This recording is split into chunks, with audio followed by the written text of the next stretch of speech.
Secretary, read the report. Mr. President, the Senate Committee on State and Local Government has had under consideration the following legislation and has instructed me to report the same back to the Senate with the following recommendation. HB 1444 do pass. HB 1450 do pass by substitute. HB 1478 do pass. HB 1487 do pass. HB 1488 do pass. HB 1489 do pass. HB 1494 do pass. HB 1496 do pass. HB 1501 do pass. HB 1502 do pass. HB 1504 do pass by substitute. Respectfully submitted, Senator Frank Ginn of the 47th District, Chairman. That completes the order, Mr. President.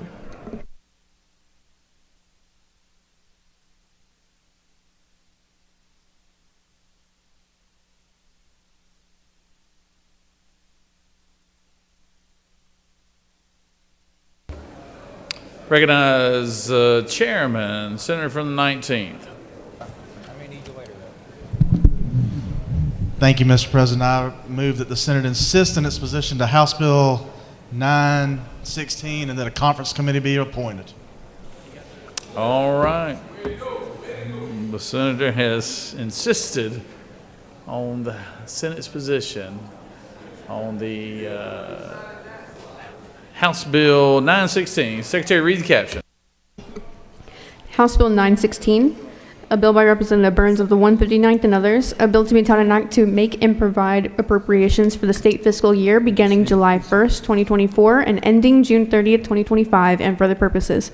That completes the order, Mr. President. Is there objection? Hearing none, we will appoint the Senator from the 19th, Senator from the 18th, and Senator from the 51st as our conferees.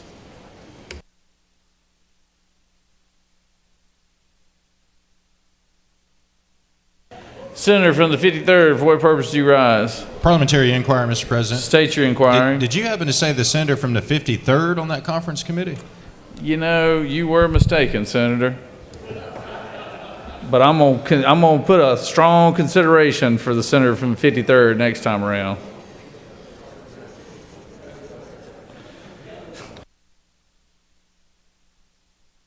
Recognize the Senator from the 51st.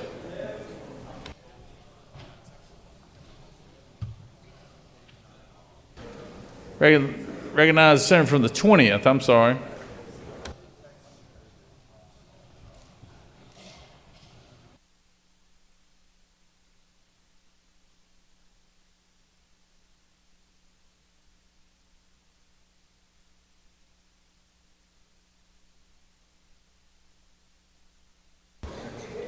Senator from the 20th.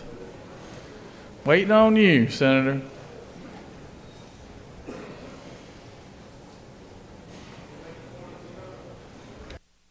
Nah, Senator, we'll make him wait.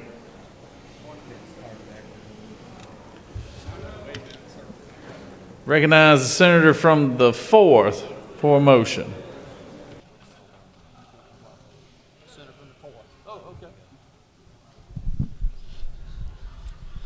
Mr. President, I move that the Senate agree to the House substitute of Senate Bill 384. Senators move that the Senate agree to the House substitute of SB 384. Secretary, read the caption. Senate Bill 384, a bill by Senator Hickman of the 4th and others, a bill to be entitled an act to amend Chapter 19 of Title 45 of the OCGA relating to labor practices relative to public officers and employees, so as to provide for the development and administration of the state of Georgia as a model employer program and for other purposes. The House offers the following substitute to Senate Bill 384, a bill to be entitled an act to amend Chapter 19 of Title 45 of the OCGA relating to labor practices relative to public officers and employees, so as to provide for the development and administration of the state of Georgia as a model employer program and for other purposes. If I could please the order, Mr. President. Recognize the Senator from the 4th.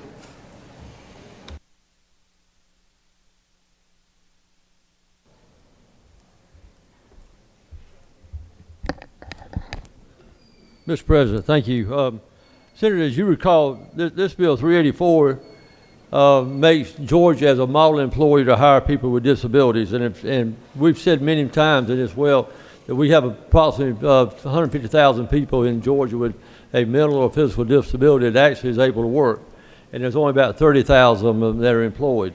So that's what this bill was about. I have now compared our bill with the House bill, and we agree with their substitute, Mr. President, so I yield the will. Thank you. Is there any other senator wish to speak for or against the measure? Chair hearing none. The senator from the 4th has moved that the Senate agree to the House substitute on SB 384 without objection. All those in favor will vote aye. All those opposed, no. Secretary will unlock the machines.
On the motion, the yeas are 51, the nays are 1, and this motion has prevailed.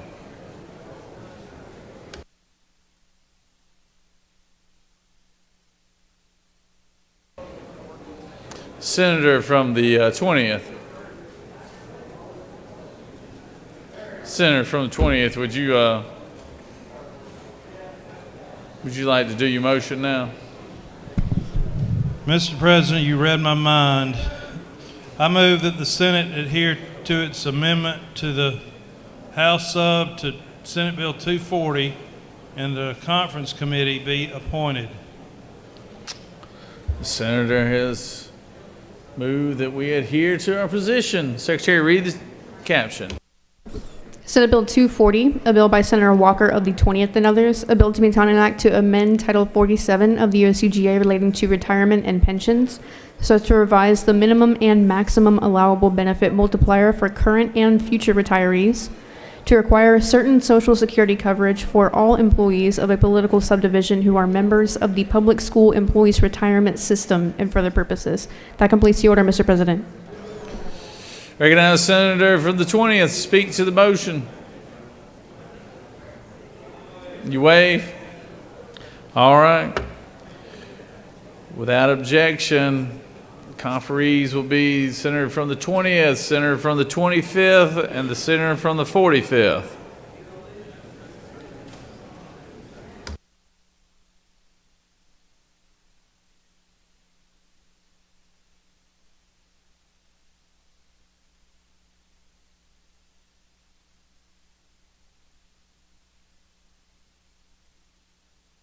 Recognize the Senator from the 23rd for a motion. Thank you, Mr. President. I move that the Senate agree to the House substitute to Senate Bill 212. Senator has moved that the Senate agree to the House substitute on SB 212. Secretary, read the caption. Senate Bill 212 by Senator Burns of the 23rd and others, a bill to be entitled an act to amend Chapter 9 of Title 15 and Title 21 of the OCGA relating to probate courts and elections, respectively, so as to end activities and duties of probate court judges relating to elections, to provide for county boards of elections and registration in counties where the probate court judge serves as the election superintendent, and for other purposes. The House offers the following substitute to Senate Bill 212. A bill to be entitled an act to amend Chapter 9 of Title 15 and 21 of the OCGA relating to probate courts and elections, respectively, so as to end activities and duties of probate court judges relating to elections, to provide for county boards of elections and registration in counties where the probate court judge serves as the election superintendent and for other purposes. That completes the order, Mr. President. Recognize the senator from the 23rd. Speak to the motion.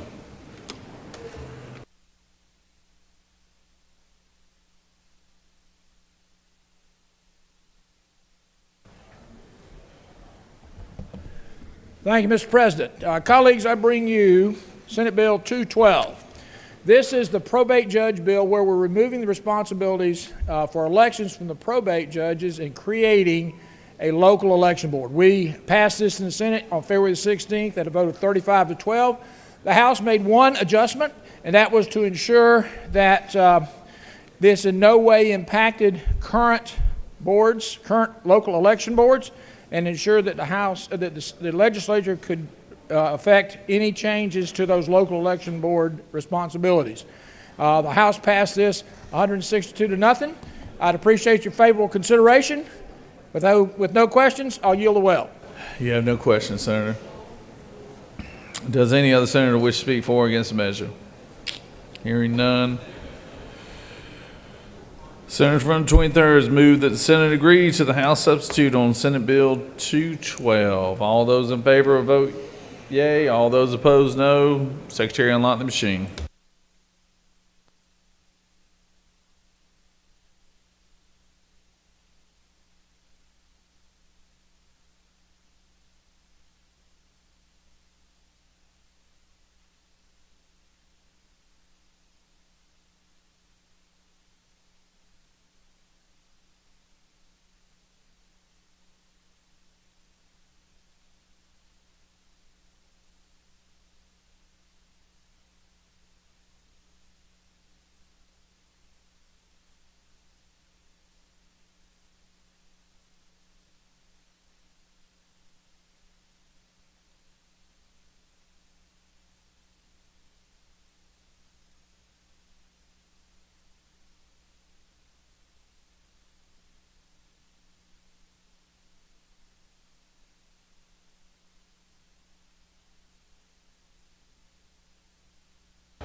On the motion, the yeas are 35, the nays are 18, and this motion has prevailed.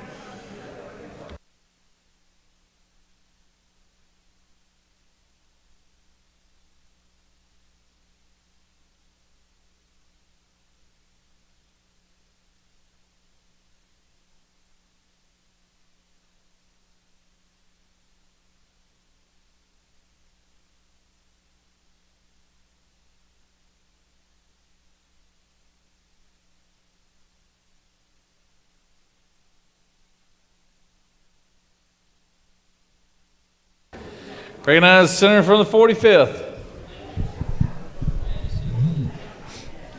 Thank you, Mr. President. I move that the Senate agree to the House amendment to the Senate amendment to House substitute to SB 464. Secretary, read the caption.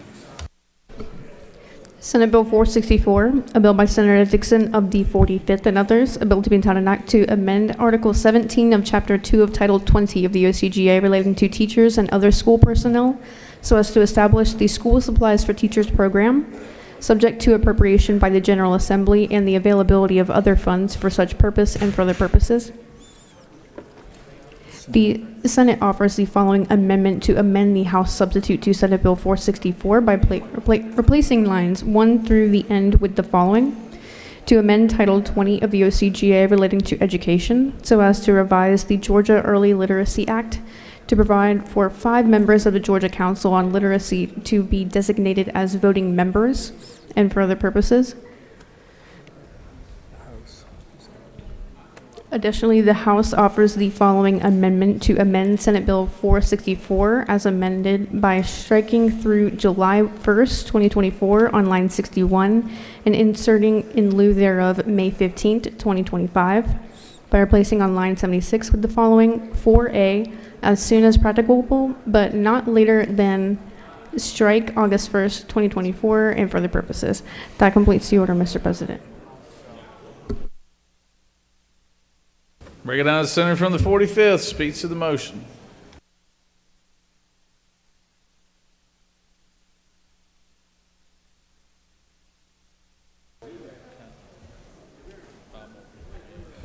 Thank you, Mr. President. I promise this is an easy one, colleagues.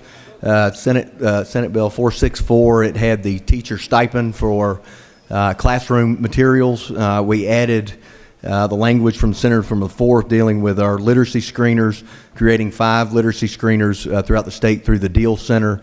The change coming from the House is just dealing with the date, the I can't talk anymore. I think I've ran out of words for the day, but for when the date would start, we backed it up 10 months to give them time to implement. With that, I'll yield the well, Mr. President. Senator is yielded. Any other senator wish to speak for or against the measure? You know, Senator, we don't ever see you, and then all of a sudden you pop up, you'll have 15 bills on in one day, and they're all complicated. But we appreciate you, Senator. Is there objection? Without objection, the senator has moved that SB 464 agree to the House amendment, to the Senate amendment, to the House substitute as amendment. All those in favor will vote aye. All those opposed, no. Secretary, unlock the machines.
On the motion, the yeas are 50 and the nays are 0, and this motion has prevailed.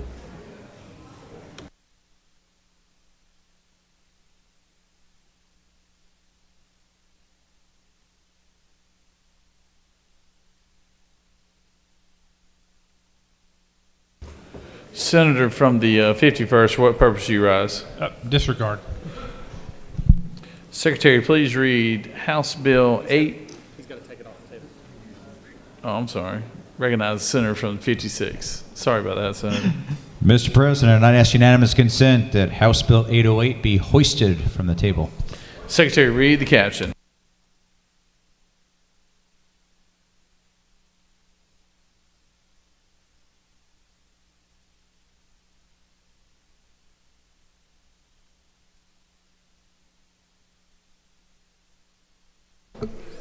House Bill 808, a bill by Representative Chokas of the 151st and others, a bill to be entitled an act to amend Article 2 of Chapter 5 of Title 48 of the OCGA relating to property tax exemptions and deferral, so as to increase a statewide ad valorem tax exemption for tangible personal property, to specify the terms and conditions of the exemption and the procedures relating thereto, and for other purposes.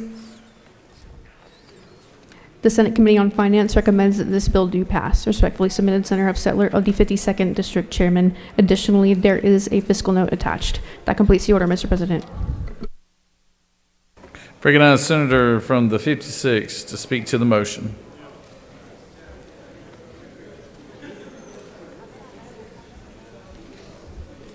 Thank you, Mr. President. Senators, this is going to be the bill today that you're going to break home to your district and say, I was able to help out every single small business, because each small business is going to get hit with a tax on top of a tax called tangible personal property. And that tangible personal property tax is going to be something they already bought during that year or years in the past that they'll have to pay for one more time just because it happened to be in their inventory on 12/31 at the end of the year. It simply raises the rate of inflation from $7,500 to $20,000. It's backed by the NFIB, which is, I believe, is the greatest representation of all small businesses throughout our state of Georgia, and I'd ask for your favorable consideration. If there are no questions, I will yield the well. There are no questions, Senator. Does any other senator wish to speak for or against the measure? Chair hears none. Is there objection to the motion on House Bill 808? Hearing none.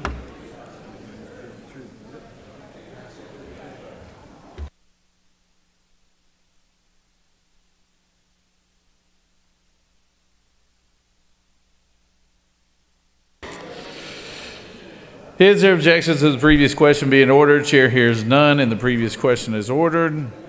Is there objection to agreeing to the report of committee which is favorable to the passage of the bill?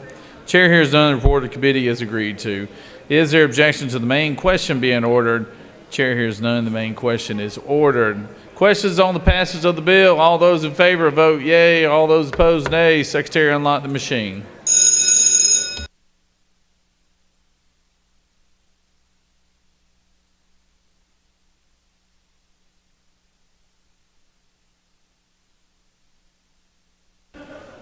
Senator from the 27th, for what purpose do you rise? Parliamentary inquiry, Mr. President. State your inquiry. Mr. President, isn't it true that I stand next to Mr. Holt Rogers, who got here at 8 o'clock this morning and is a page still going strong after 12 and a half hours? All right, Holt. All right. I like it. I like it. Senator from the 14th, what purpose do you rise? Thank you, Mr. President. Is it not true, parliamentary inquiry?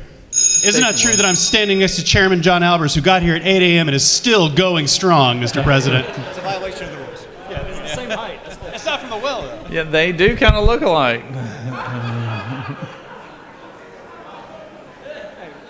Holt's a much better looking. Holt's a lot better looking, though. Sorry, Senator.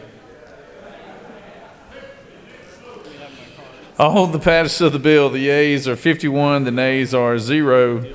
This bill, having received the requisite constitutional majority, is therefore passed. Is Holt from Forsyth County, Senator? Marietta. All right. I knew he worked harder than all Forsyth County folks I knew then. So, recognize Senator from 36. Mr. President, I would request unanimous consent to excuse the senator from the 34th for business outside the Capitol. Without objection, the senator from the 34th is excused.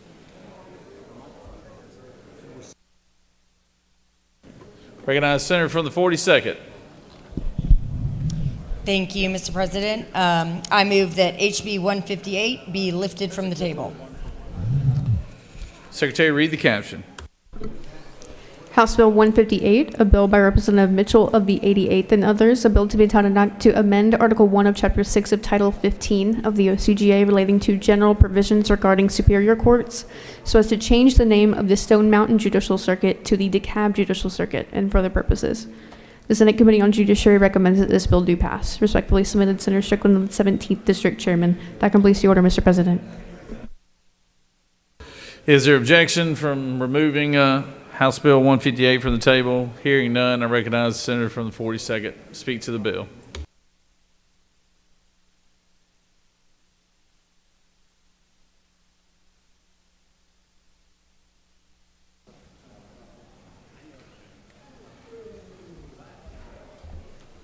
Thank you, Mr. President. Colleagues, very simple bill. It changes the name of the judicial circuit for my county from the Stone Mountain Judicial Circuit to the DeKalb Judicial Circuit. When it was originally formulated, there were 4 counties therein, so it had a name that didn't include a specific county description, and now it's only DeKalb County. And moreover, all of the other arms within that system, the clerk, the solicitor, the probate court, the magistrate court, and the juvenile court are already all just named for DeKalb County, so it simplifies and cuts down on confusion. Happy to answer any questions, and if not, I'll ask for your favorable consideration for HB 158. You have no questions, Senator. Thank you. Please vote green. I yield the well. Does any senator wish to speak for or against the measure? Chair hears none. Is there objection to the previous question being ordered? Chair hears none. The previous question is ordered. Question is on the adoption of the committee substitute. Is there objection to the adoption of the committee substitute? Hearing none, the committee substitute is adopted.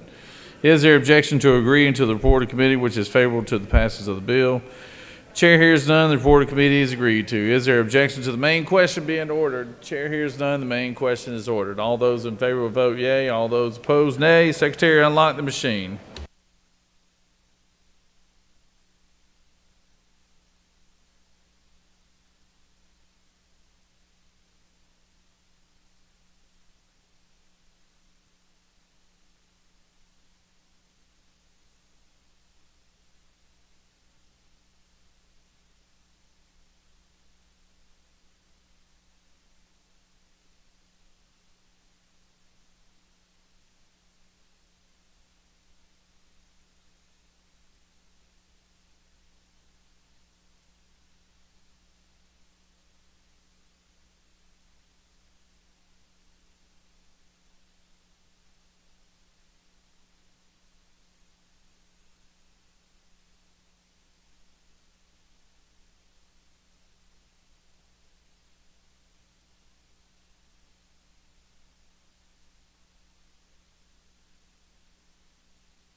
On the passage of the bill, the yeas are 52 and the nays are 1. This bill, having received the requisite constitutional majority, is therefore passed by substitute.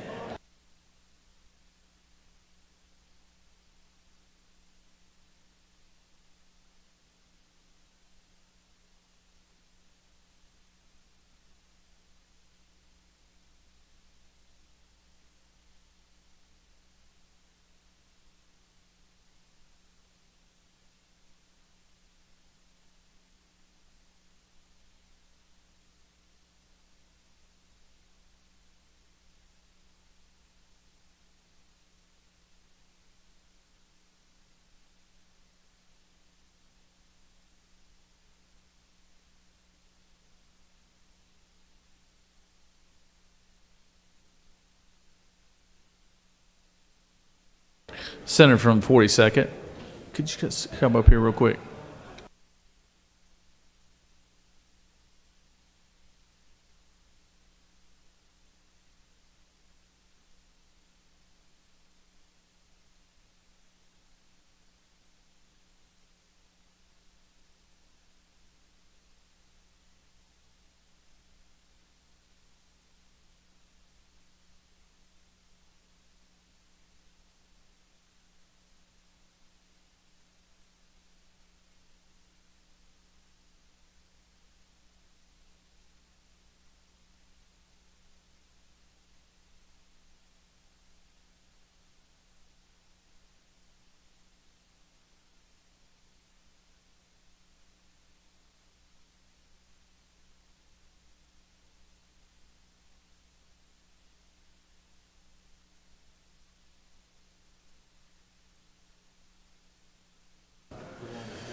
We had a little clerical error on the board about what we were voting on right there. So we're going to revote it.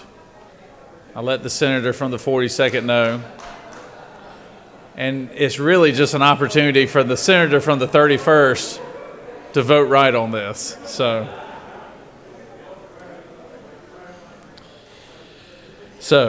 is there objection to agreeing to the report of committee which is favorable to the passage of the bill? Chair hears none. The report of committee is agreed to. Is there objection to the main question being ordered? Chair hears none. The main question is ordered. Questions on the passage of the bill. All those in favor vote yea. Opposed, nay. Secretary, unlock the machine.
On the passage of the bill, the yeas are still 51 and the nays are still 1. This bill, having received the requisite constitutional majority, is therefore passed.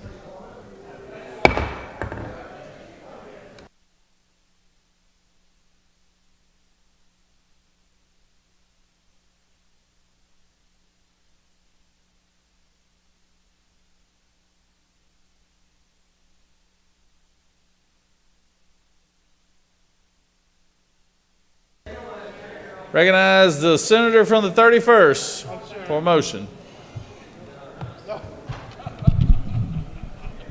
Thank you, Mr. President. I ask that we take off the table HB 934. Senators ask that HB 934 be removed from the table. Secretary, read the caption.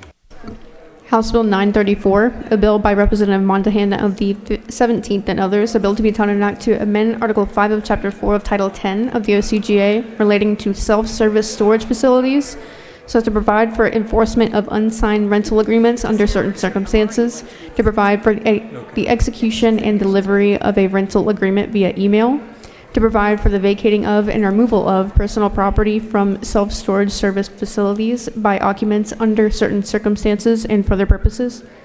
The Senate Committee on Judiciary recommends that this bill do pass. Respectfully submitted, Senator Strickland of the 17th District Chairman. That completes the order, Mr. President. Is there objection?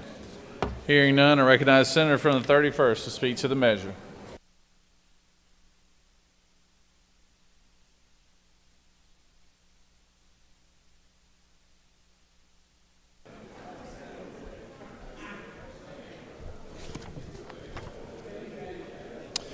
Thank you, Mr. President.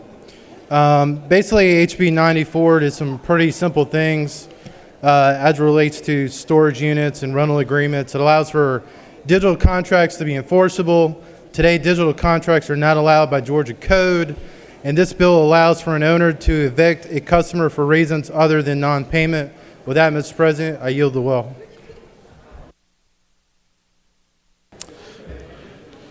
Senator from the 14th, speak to the measure.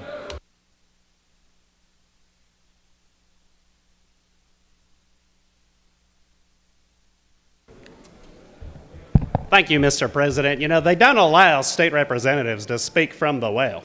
So what I have done is inhabited the body of Senator McLaurin so that I can speak in support of my own bill in the other chamber. And God Almighty, this is a small room.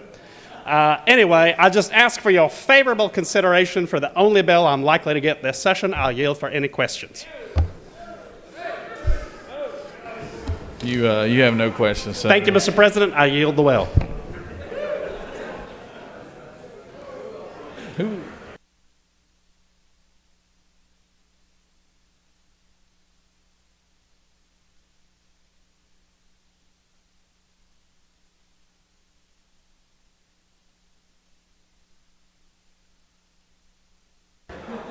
Does any other senator wish to speak for or against the measure? Hearing none. Is there objection to the previous question being ordered? Chair hears none. The previous question is ordered. Is there objection to agreeing to the report of committee which is favorable to the passage of the bill? Chair hears none. The report of committee is agreed to. Is there objection to the main question being ordered? Chair hears none. The main question is ordered. Questions on the passage of the bill. All those in favor vote yea. All opposed nay. Secretary, unlock the machine.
On the passage of the bill, the yeas are 46 and nays are 6. This bill, having received requisite constitutional majority, is therefore passed.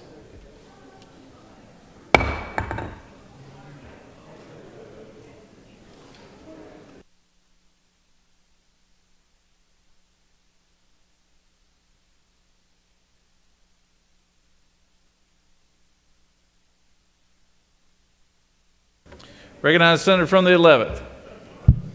Thank you, Mr. President. I asked that HB 1172 be removed from the table. Senators requested that House Bill 1172 be taken off the table. Secretary, read the caption. House Bill 1172 by Representative Burchett of the 176th and others, a bill to be entitled an act to amend Chapter 8 of Title 44 of the Official Code of Georgia annotated relating to water rights so as to remove references to the public trust doctrine, to provide that members of the public have right to use all navigable streams as highways and for hunting and fishing, to provide statutory construction and for other purposes. The Senate Committee on Judiciary recommends that this bill do pass. Respectfully submitted, Senator Strickland of the 17th District Chairman. That completes the order, Mr. President. Is there objection? Hearing none, I recognize the senator from the 11th. Speak to the...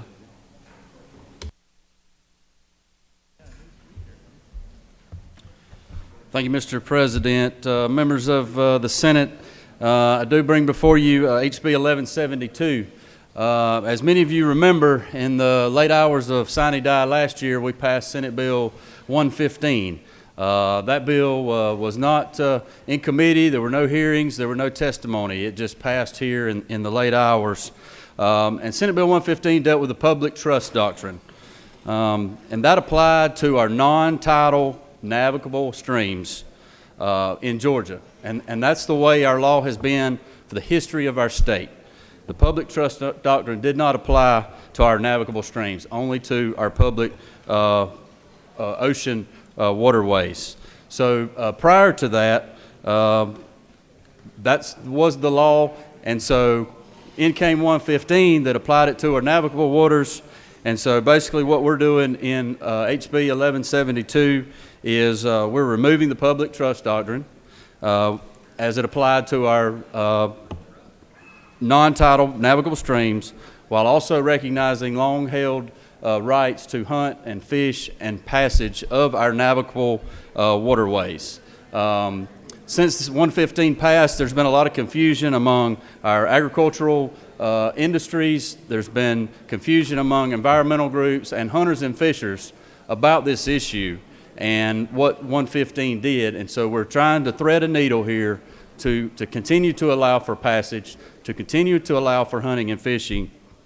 And that's basically what the bill does. You'll see there's some letters on your desk with support from the Metro Chamber, from Georgia Association of Manufacturing, and then the coalition of ag groups that support this bill. Mr. President, that's what the bill does, and I'll be glad to take any questions. You do have a couple questions, Senator. Recognize the senator from the 32nd. Senator, would you yield? Yes, ma'am. Thank you. I'm just a little confused about this bill because I think there have been a couple different versions, but if someone is canoeing on a river, would they be able to stand in the water? If their feet are on the bottom, would they be breaking this law? So it allows for passage, which, you know, if they fall out of their boat, they're going to be standing on the bottom, and they have the right to get back in their boat and move on down the river. Okay, could I follow up on that? Yes, ma'am. Would you yield? So when you're putting your boat in the water, sometimes you're standing in the water. Would that be a problem with this bill? It would not be a problem in this bill. We had those same rights prior to 115, and that will not change going forward. Thank you. Recognize the senator from the, he waived. You have no further questions, Senator. Thank you, Mr. President, and I greatly appreciate your support. We have a late arriving amendment here. Secretary, read the caption. Senator Parent and the 42nd and others offer the following amendment to amend House Bill 1172 as follows, replacing the phrase "by the common law" on line 17 with the phrase "under the public trust doctrine." That completes the order, Mr. President. Recognize the senator from the 42nd. Speak to the amendment.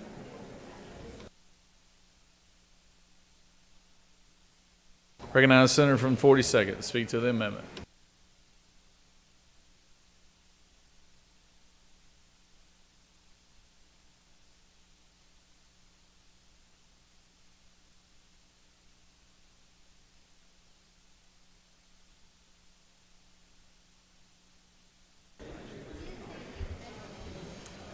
Thank you, Mr. President. I think that the General Assembly is again rushing into passing legislation on this topic that will prove detrimental, and I think that we should take a minute and fully consider this legislation. In fact, the Senate had a superior version that passed earlier this session, but for some reason, we are rushing to pass the House version on a complex issue that impacts every Georgian that enjoys utilizing Georgia's streams and navigable waters.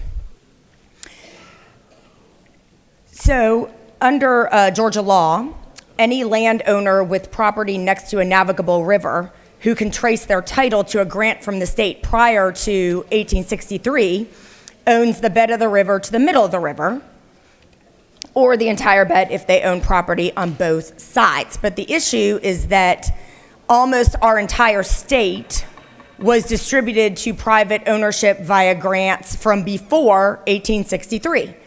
So almost all, if not all, riverfront properties, owners of riverfront properties in Georgia can trace their title to a pre-1863 grant and therefore actually own the bed of the adjacent river to the middle, which then makes 1172 concerning because it pretty severely restricts how the public can use all of those navigable rivers that have privately owned beds. Again, almost every river, if not all, has a privately owned bed. The bill expressly limits the public's use of those rivers to just three things: fishing, hunting, and passage, which means very common activities such as swimming, wading, conducting research on aquatic species, looking at water quality, standing on the bottom of the river while putting in an angler line, all may not be allowed under this. At the very least, it creates a significant amount of ambiguity as to whether they still would be allowed. And in trying to accomplish all this, it also strikes the public trust doctrine language from the law that we currently, in fact, just 1 year ago, put in the law. And that public trust doctrine is the most widely recognized legal tool used across the United States to protect the public's use of navigable streams. So since this bill actually strikes that language entirely, it is much more unclear whether anglers, hunters, and paddlers can touch privately owned stream beds.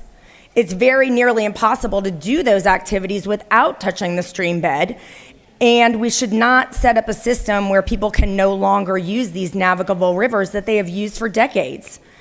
If a adjacent property owner all of a sudden decides the public can't drop an anchor or use fishing lures on the bottom.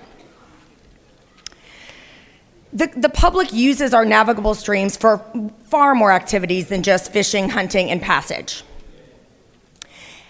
Again, we use it for swimming, wading, water quality monitoring, education, and much more, which is why I have here in my possession letters in opposition to this bill from several organizations that I think you're going to want to know about. The University of Georgia, they're the director of science of the UGA River Basin Center, says that he is writing in his capacity as the director of science at UGA River Basin Center. Many of our faculty and student affiliates conduct water sampling, fish monitoring, and other scientific evaluation of Georgia's rivers and streams, which is a critically important part of our land grant mission to benefit the health and well-being of the people of Georgia. when you consider these bills, bear in mind the value of allowing access to the rivers for the purposes of scientific research. Again, this bill puts all of this in question, if not outright forbids it. The American Sport Fishing Association says that this legislation creates ambiguity around how sportsmen may fish, hunt, wade, and access navigable streams, thereby jeopardizing the public's ability to enjoy public trust resources.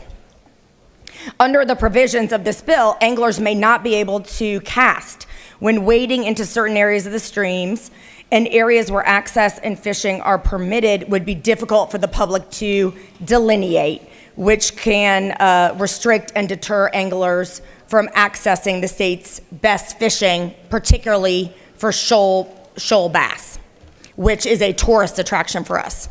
And they urge our opposition to this bill. The Georgia Wildlife Federation says that they also oppose the bill, and that the public trust doctrine is critically important to uphold in this piece of legislation, because all it does is say that the state of Georgia holds in the public's trust our rights to hunt, fish, and pass along the streams. That has always been the case. And in contrast, this bill clearly restricts the hunters, anglers, and the rest of Georgians from use of the public's right. Lastly, the Congressional Sportsmen's Foundation also has written us in opposition to this bill. So I think you can see from the University of Georgia to the American Sport Fishing Association and the Georgia Wildlife Federation that there are a lot of concerns about this piece of legislation in its potential, if not definite, restriction of public activities, outdoorsmen's activities that people have enjoyed for generations. And so therefore, I think we should move very cautiously and at a minimum pass the Senate's original version. The amendment I am offering for the body's consideration would just restore the phrase by the under the public trust doctrine to the bill, which is, as I've just been explaining, the standard under which the assessment of permissible activities under Georgia's navigable streams has always been considered, at least until if we were to pass this bill, that would no longer be the case.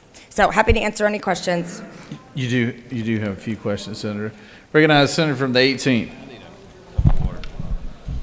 Thank you, Mr. President. Good evening. Does the Senator yield? Sure, certainly. Senator, I want to make sure we're clear on a couple of things. First of all, would you agree with me that, in fact, we did not have a public trust doctrine for non-tidal navigable streams before Bill 115 that was passed on this floor the last day of 2023? I think you're right. And so it operated under the common law, which was always the standard. Then we put it in the law, and now we would be taking it out. Right. So I think that sends a certain signal that we would then be removing it. Sure, we are. And you would, I think, also agree that what you're trying to do is reinsert the public trust doctrine that this bill seeks to take out. Absolutely. So in colloquial terms, you are absolutely trying to gut this bill. Well, with your amendment, I should say. Well, no, I think there's a compromise position, which is the one that our body wisely came up with in the first instance. Senator, I don't see how you see this as a compromise when you are reinserting the public trust doctrine when the purpose of this bill is to remove the public trust doctrine that was introduced in Senate Bill 115 last year. So that's not what I just said. I said we passed a bill. Okay. You finish and then tell me when I can talk. Go ahead. No, I don't want to interrupt you. I said we had passed a separate bill that was a much better bill. That was a compromise. That removed the public trust doctrine. I don't have it in front of me, and all I know is it was a clearer, by all the individuals, and there are many, concerned about this bill. It was a much more acceptable recitation of language as to how these issues could be addressed. Does the Senator yield? Sure, of course. Let me represent to you, because I helped the senator who was the author of that bill, that it absolutely removed the public trust doctrine. And so your amendment seeks to gut either the bill that is before us or the one that you're saying you like, which was the Senate version of that bill. But I think we're clear on that. So let me ask you this. You would agree with me that the public trust doctrine was just formed or recognized in 2023 in Georgia? Not exactly. We were operating under the idea that that was force of law. It was just not in statute. It was not in the statute. It also was not codified, nor was it in case law recognized, correct? All I know is it was under the common law as it relates to the land grants pre-1863. Senator, are you aware, one of your criticisms of this bill is that we have rushed it, it's not been given the time it needs to be fully vetted. But I let me don't ask you, believe I said that, but okay. well, let me ask you, Senator, that was what I gathered, and I'm not trying to quote you, but you said we're trying to do this here at the last minute. Let me ask this question. Are you aware that the House had a study committee in which they toured various parts of the state to study this very issue? I am. And that is the removal of the public trust doctrine and analysis of SB 115 that we dealt with about midnight sine die last year? I am aware of the study committee. Okay. And you also would, I think, agree with me, would you not, Senator, that the public trust doctrine is a significant departure from what our law has been, at least on the books or case law, for about 200 years? What I'm concerned about is the concerns that the fishermen, the sportsmen, the kids swimming, the academic researchers, and all others that enjoy Georgia's rivers and navigable streams have brought to our attention about this bill. That's what I'm concerned about, Senator. Senator, I appreciate the question. My question was not what you're concerned about, was simply, would you agree, in fact, that the public trust doctrine, as you're defining it, is a significant departure from the law that we've had in Georgia for 200 years? I don't agree with that. I don't think that's correct. Okay. And again, you can have your opinion about the bill. All I'm trying to do is make sure that this body is aware of the wide variety of outdoors organizations that have grave concerns about this legislation. Senator, are you aware that the Metro Area Chamber and multiple agribusinesses and agricultural-based businesses and individuals across the state have all set forth that they support this bill 1172 without any amendments? I'm quite concerned about their perspective on this. They have obviously a private property right analysis of this, and it's certainly not that I think that should not be considered. However, I don't think that the agribusiness interests in the stream bed should override that of free access to the rivers of Georgia on behalf of Georgia's citizens for outdoor recreation. So I know that the agribusiness is worried. I'm worried about the people of Georgia and their recreational ability for our most precious natural resources. And Senator, that would, of course, be in derogation of people's individual property rights that own property, correct? So basically, you wouldn't be able to stand in the bottom of the stream. You wouldn't be able to, if you want private property owners to be able to say, no, you can't come down my river. No, you can't have your children swim here. No, you can't collect the water sample for scientific research. Get your kids out of the water. Why are you fishing for bass shoal here? Then sure, go ahead and vote for the bill. I'm standing up for the people of Georgia and their rights to recreate in the outdoors, which is something that we should all be supporting. Senator, I appreciate that speech, and that's an interesting interpretation of what your efforts are. Let me ask you one last question. So Sure. there are letters on our desk from the Metro Atlanta Chamber as well as others that ask for this bill, HB 1172, to be passed without amendment. My question is, you referenced in your early comments you had letters. I don't see any of those letters on my desk. Have you provided those to anyone in the chamber? I received the, yes, I have actually. I provided them to the bill's presenter, and I'm happy to give you a copy of them. I would have had them on everybody's desk, but they were not in my possession until after the start of the day today. But I'm standing with the Georgia Wildlife Federation on this one, Mr. President Pro Tem. Okay. I would appreciate seeing those. Thank you. No further questions. I'd be happy to give them to you. Thank you. Senator, you do have a couple more questions. You do have a couple more questions. Recognize Senator from the 36. Does the senator yield? I certainly yield. You know, we have across the state, isn't it true, a very robust riverkeeper system, thankfully, that started really with our beloved Chattahoochee here, right here in the Atlanta area. But that network, isn't it true, of riverkeepers extends now all over the state, and much good has been accomplished, isn't it true, from their efforts. Yes, it is true. The very concerning thing when I think about some of the many functions that our riverkeepers play is that they test the quality of the water. We had an episode here in the very recent past with the Chattahoochee, where there was a discharge that then posed a health threat of the quality of the water right here up here in town, y'all. Over there, the beautiful Chattahoochee River that we all love and sing about and recreate on and celebrate as a jewel of Georgia. But it was the river keepers that were able to go and do the testing to determine, and then as well as members of our state Environmental Protection Division, to test those waters. Yes. And so this is not a random thing that happens once, in a millennium. This is a thing that we could name hot spots all over the state, isn't it true? Where rivers have been compromised, have been, you couldn't even swim in them. You couldn't eat fish out of them. Isn't that the case? That's right. Our Riverkeeper network has been working vigorously, fueled overwhelmingly by nonprofit contributions, okay? To assure to clean up rivers, to monitor discharge. Could they do that freely and with the frequency needed? If this bill were to pass, they would be barred. Is it not true? They could start receiving tickets. From running a test on water. They could receive tickets. They could be ticketed. Yes. That's and have right. to pay a fine and then maybe kept away from that segment of river.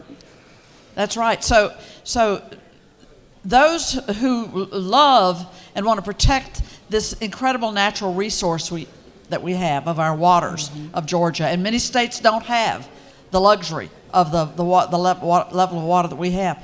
But shouldn't that compel us to take a pause before we virtually put a lock and key on all of these waters running across our great state? And bar activities of all kinds. You've described many of them, but isn't that a great and strong and compelling argument for taking a pause here and not wantonly and willfully just opening the door to serious lack of access? And how many sports people are in this chamber? One might ask, isn't it true?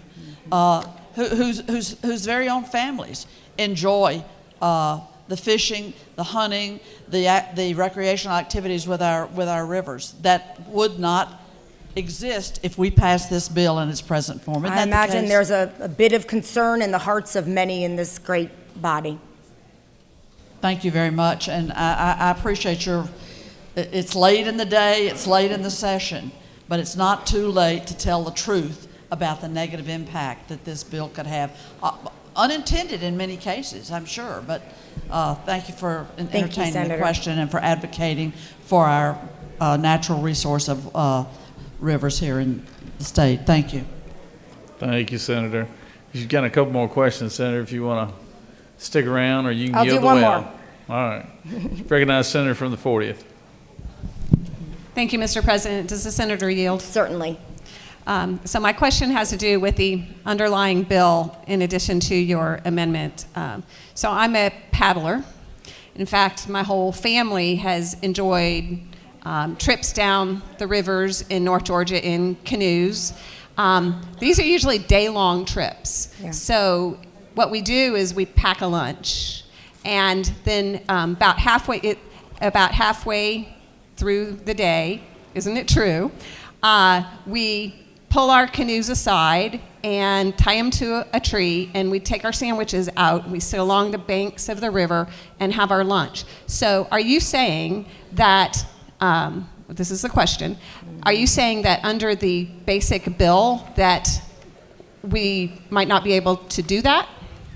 Yes, there is concern that the public would not be able to anchor or tie up as they are currently able to. So we wouldn't be able to do a day-long canoe trip down the river if we needed to stop and eat lunch and pull our tow side. Yeah, right. I think but those under concerns your would impact it. amendment, that would fix that problem. It would fix that problem. So if some of our greatest memories as a family are these day-long canoe trips, then some of the senators in this very chamber who have small children or even children on the way would not be able to have that experience that my family had. Isn't that true? That's what I'm afraid of, Senator. Thank you.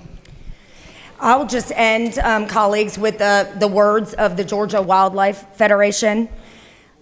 HB 1172 clearly restricts the hunters, anglers, and the rest of all the rest of Georgia from the use of the public's right, the right to hunt, fish, and pass on Georgia's navigable streams. These rights have been those of our forebears. They are ours today, and we want to pass them along to future generations, just has been done for millennia. Let's maintain those rights for our grandchildren and the rest who will come after us, and vote no on 1172 unless you pass my amendment, in which case a green vote is a great idea. Thank you. I yield the well. All right, Senators yielded. We have a second amendment that's come forward. Secretary, read the caption.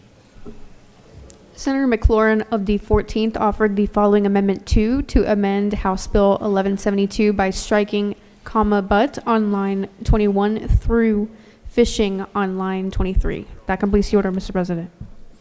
Recognize the senator from the 14th. Speak to the amendment.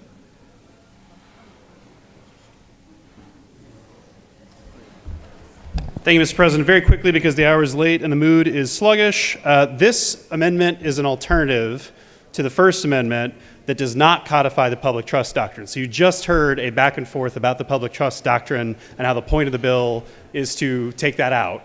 This amendment would leave the public trust doctrine out, as is the House author's intention. I spoke with the House author, the esteemed whip of the Majority Caucus, who I'm good friends with and served with, and understand completely his intention in putting in 2123, which is to try to tailor it to what's in 17 through 19. But I feel that that's redundant, and no offense to him, I just think you don't need it, and the risk is that the courts would read 21 through 23 to restrict the right further than the common law. Let me break it down simply. You have the Metro Chambers saying no amendments. You have environmentalists and recreationalists who think that 21 through 23, and have told us in the hallway, could potentially cause a risk of bringing us out of balance.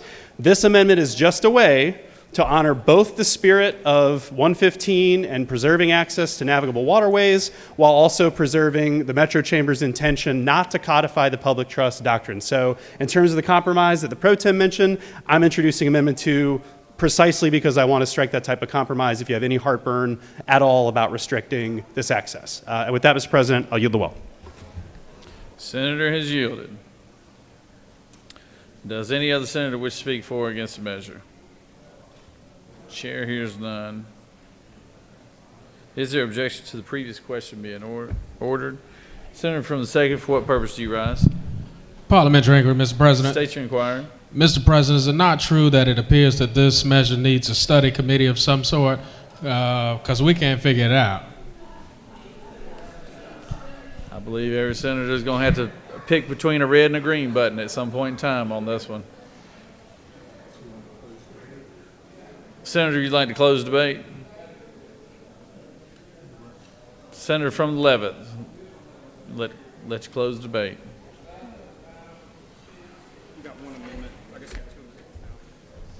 Thank you, Mr. President. Members, as y'all can see here, this is like deja vu all over again. Here we go. We've got a lot of confusion again. This is a very complicated issue, but I'm going to try to simplify it for you because we removed the public trust doctrine in Senate Bill 542 just a few weeks ago in this body, it was unanimous in Natural Resources Committee, and it was unanimous on this floor. We removed the public trust doctrine.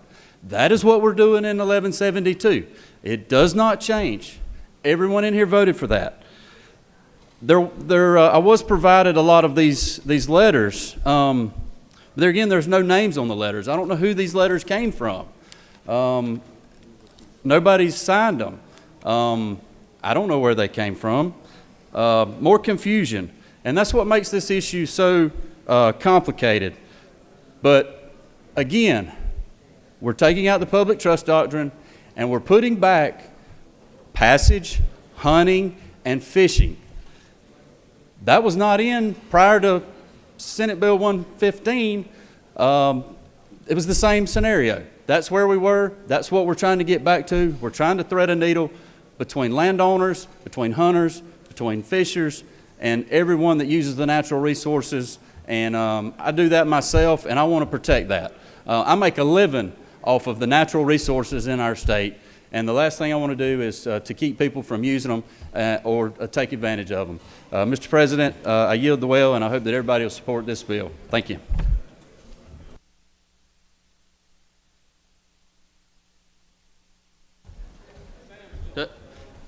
Obviously, I oppose all the amendments to HB 1172, and I hope that you will vote no on the amendments and support the bill. Thank you. All right. The senator has yielded the well.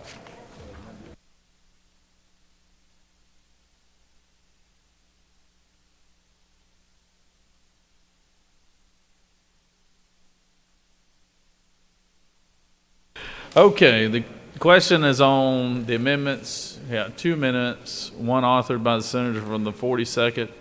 That's Amendment 1. Is there objection to the adoption of Amendment 1? There is objection. All those in favor of Amendment 1 vote yea. All opposed, nay. Secretary, unlock the machine.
On the adoption of Amendment 1, the yeas are 17 and the nays are 32. So Amendment 1 failed.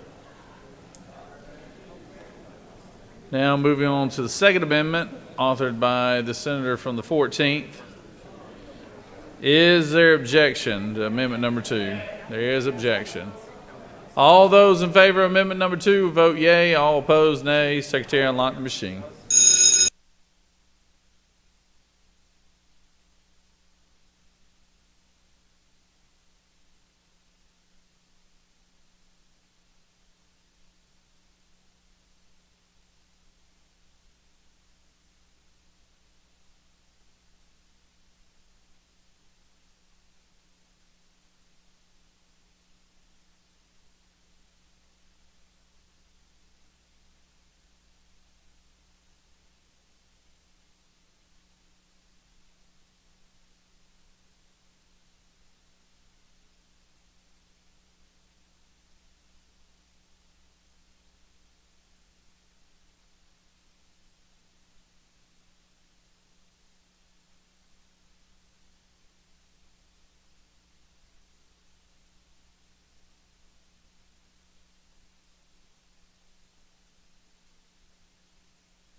On the adoption of Amendment number 2, the yeas are 21, the nays are 31, and so Amendment 2 has failed.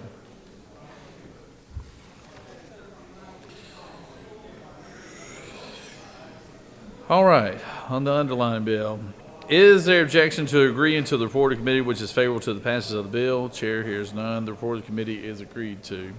Is there objection to the main question being ordered? Chair hears none. The main question is ordered. The question is on the passage of the bill. All those in favor vote yea. Opposed, nay. Secretary, unlock the machine.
On the passage of the bill, the yeas are 34, the nays are 18. This bill, having received the requisite constitutional majority, is therefore passed.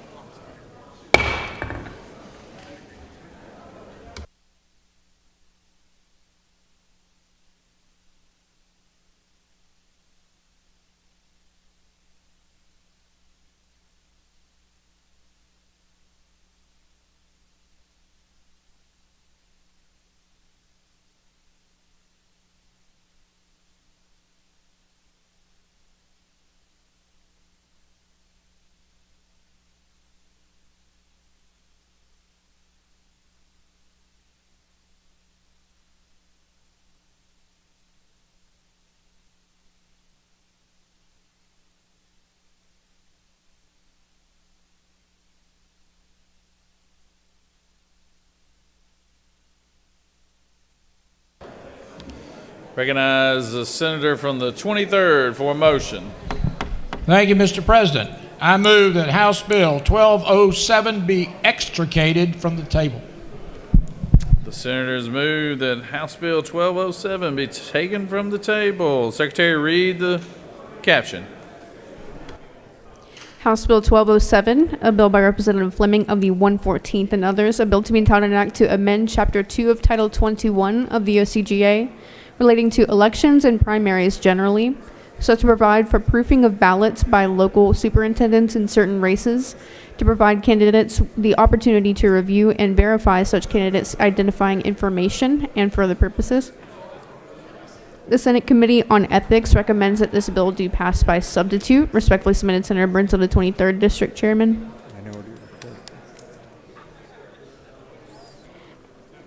The Senate Committee on Ethics offers the following substitute to House Bill 1207, a bill to be entitled an act to amend Chapter 2 of Title 21 of the OCGA relating to elections and primaries generally, so as to provide that any person employed or retained by a county election superintendent to conduct election duties must be a citizen of the United States and for other purposes.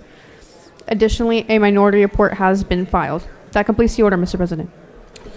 Is there objection? Hearing none, I recognize the senator from the 23rd to speak to the bill.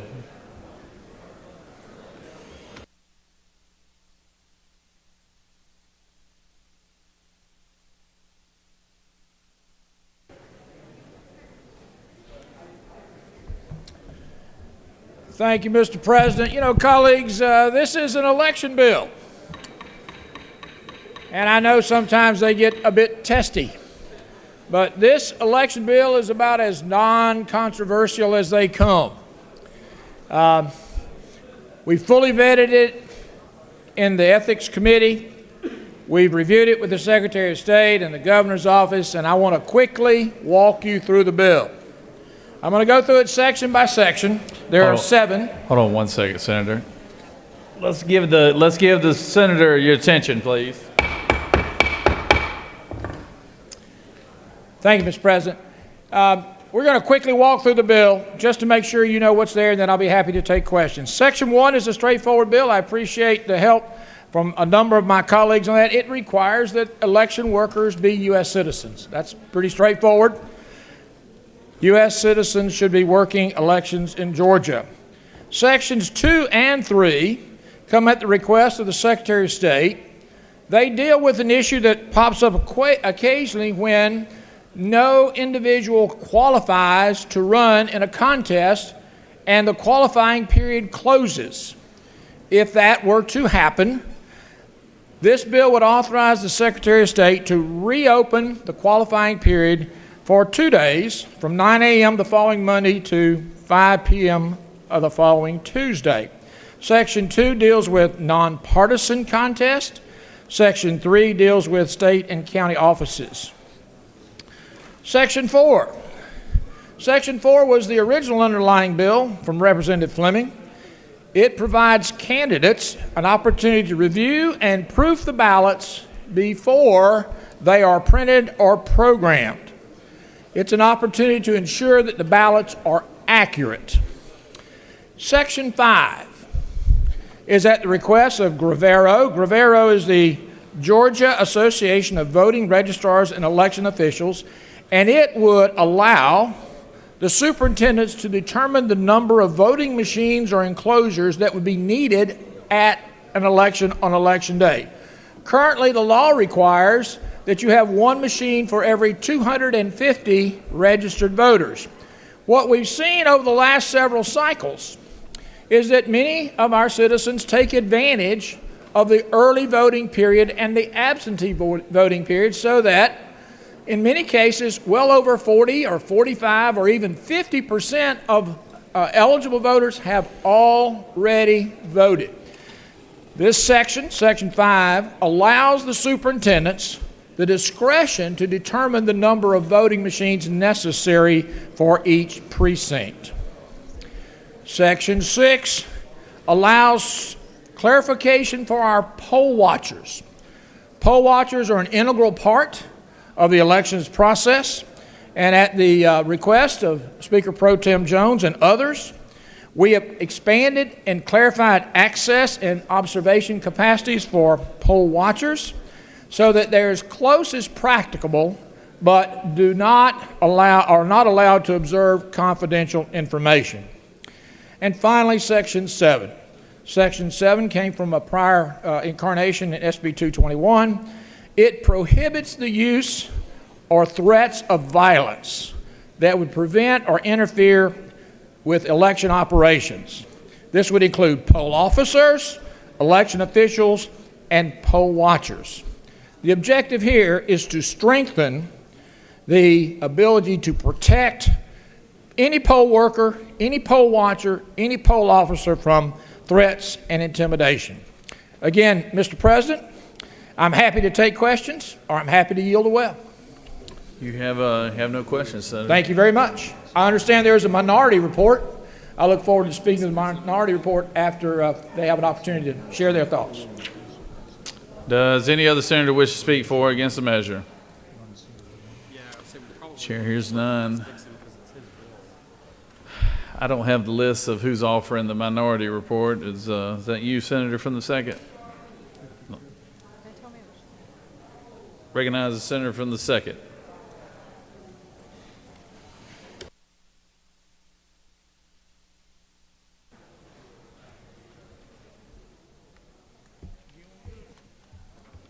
Thank you, Mr. President. HB 1207. When I look at HB 1207, I'll share with this body what the minority report is on HB 1207. And the reason being is we don't think that you should take away the county superintendent to take away voting machines, because it doesn't matter what happened the previous cycle or the cycle before that. What if everybody decided to show up the next cycle and you're not prepared? You're going to have long wait lines. People have the right to vote when they want to vote, how they want to vote, and in what election they want to vote in. And you should just be prepared if all those folks show up. because you don't know if they're coming or if they're not. It's almost like having a birthday party and you said, well, the previous birthday I had, of all the people I invited, only a few showed up. And the previous year at my birthday party, only a few showed up. But next year, you could have a bigger birthday party and everybody you invited decided to show up. But if you only prepared for the last 2 birthday parties, all your other friends are going to be looking around saying, well, you invited me to a party. You knew I was maybe going to come, but you don't have enough machines for me to be at your birthday party. That's what this legislation does. I don't think that's necessary, Mr. President. The other issue I have with this legislation is talking about how much poll watchers shall be entitled to observe any activity conducted at a location in which they're serving as poll watchers, except as otherwise provided for in this chapter. Poll watchers shall be entitled to stand as close as practicable to observe the activity so as to be able to see and hear the poll worker or election official being observed. I don't want these folks that close to me when I'm discussing my electoral business with the poll worker. Now, you know what I feel like, Mr. President, this bill does? If you remember the movie Friday After Next talked about top flight security of the world, sometimes these poll watchers act like top flight security. Like they are the election law and that they're going to determine what's going to happen at the election. And notice you said shall be entitled. So you're going to also pass a law that allows these folks to be entitled, to put that little lanyard on to say poll watcher and think that they're the high sheriff in town on elections. That's what this does when you enable folks to do that. And I don't want folks that close to be in my personal business with me and the election official. They need to back and give me some space to be as close enough to hear. They don't need to hear what my business is. If I have an issue, when we discussed it in committee, or I've been challenged, I got to go to the board of registrars to address the challenge. I don't need them folks that close to me to hear my personal business, because these poll watchers do act like top flight security, like they are the high sheriff on elections. And this bill further amplifies and gives them the power that this body wants them to have to think that they are the law on elections. That's dangerous. To embody volunteers to feel like they can do something about something. The bill don't tell them they need to run and tell somebody. They want to be as close to listen and hear. That's egregious. So now one of the things that we do applaud, because I do believe in giving grace and credit when something is right. Practical fixes that in this bill, providing for the elections with the qualifying of candidates and the provisions for punishing those who intimidate our election workers. We agree with that. But we don't agree with giving these poll watchers the assurance to be top flight security of elections. We don't agree with that. We also don't agree with giving these election superintendents the ability to take machines out because of how they see fit. And so because of that, Mr. President, we don't want top flight security of the world. We don't want top flight security of elections. And therefore, we don't want no top flight security in the elections precinct as a poll watcher thinking that they are top flight security. We want them to give us some space, and that's why we disagree with this bill. And with that, Mr. President, it's very common sense. You can vote no on this, but you know, we could make some changes, but y'all engrossed it, so we can't make changes. So it is what it is. And with that, Mr. President, I yield the well. Senator has yielded. Senator from the 25th, you're welcome to speak to it if you'd like.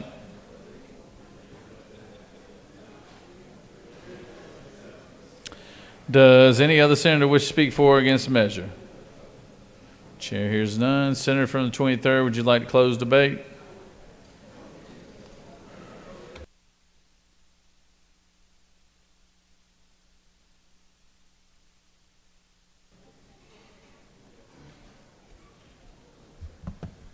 Thank you, Mr. President. I'll be brief, but I want to clarify a few facts.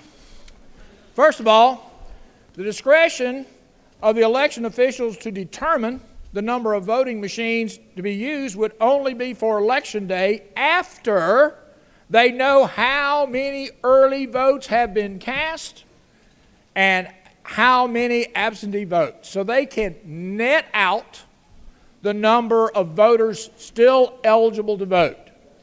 And my anticipation is this came from the election officials, both Democratic counties and Republican counties, and they've asked to have this latitude. My anticipation is They're going to be generous.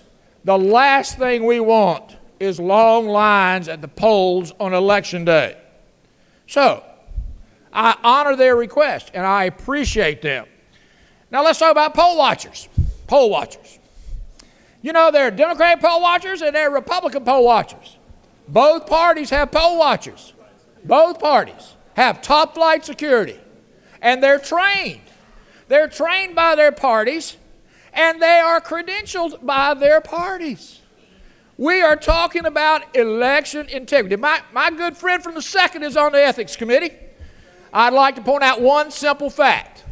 The last 3 meetings of the Ethics Committee, the good senator from the 2nd was there at 1. 1. He was not there on Monday. He was there on Tuesday. He was not there on Thursday. How can he come here and deliver a minority report when he doesn't even come to the committee meeting to debate the bill? And that's the bottom line. And that's unfortunate. But the reality is, this bill was fully vetted. I want to thank the senator from the 22nd. I want to thank the senator from the 6th. I want to thank the majority leader. You know why? And I want to thank the senator from the 34th. They were there. They were there. They participated. They offered amendments. They offered debate. They offered input. They ultimately voted on this bill. Now, Mr. President, this is a simple bill. It empowers not only election workers and poll watchers and election superintendents. It ensures that we are doing a better job in Georgia for our elections. I ask for your favorable consideration of House Bill 1207. Thank you, Mr. President. The senator has yielded.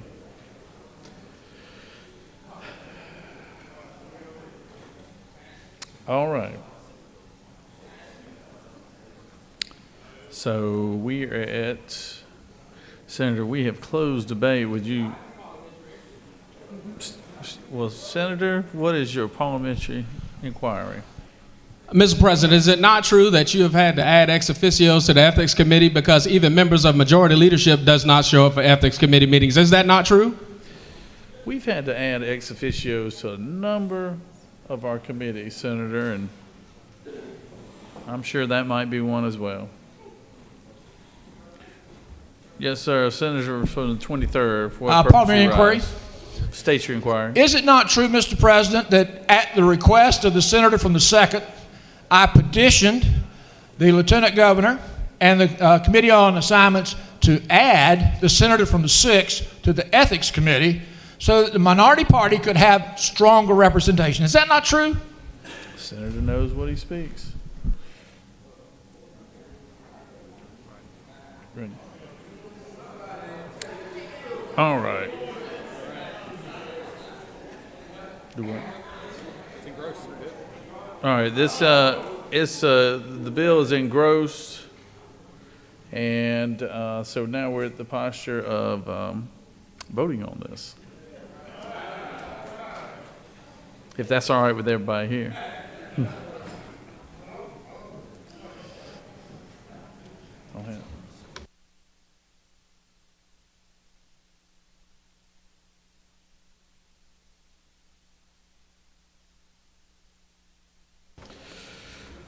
All right, the question is on the adoption of the committee by substitute. Is there objection to the adoption of the committee by substitute? Hearing none, the committee substitute is adopted. Is there objection to agreeing to the report of committee which is favorable to the passage of the bill? Chair hears none, the report of committee is agreed to. Is there objection to the main question being ordered? Chair hears none, the main question is ordered. Question is on the passage of the bill by substitute. All those in favor of the bill vote yea, opposed nay. Secretary will unlock the machine.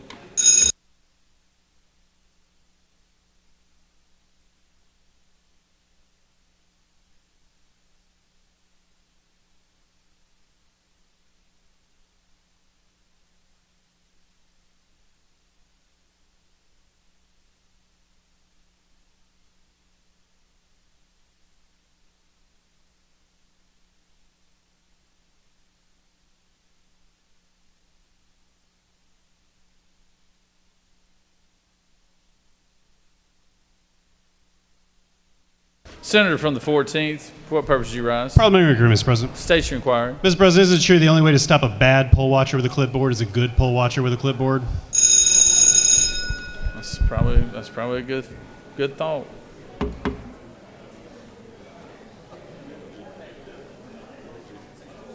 Senator from the 51st, for what purpose do you rise?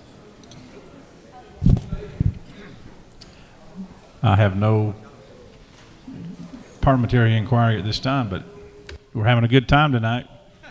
On the passage of the bill, the yeas are 33, the nays are 20. This bill, having received the requisite constitutional majority, is therefore passed by substitute.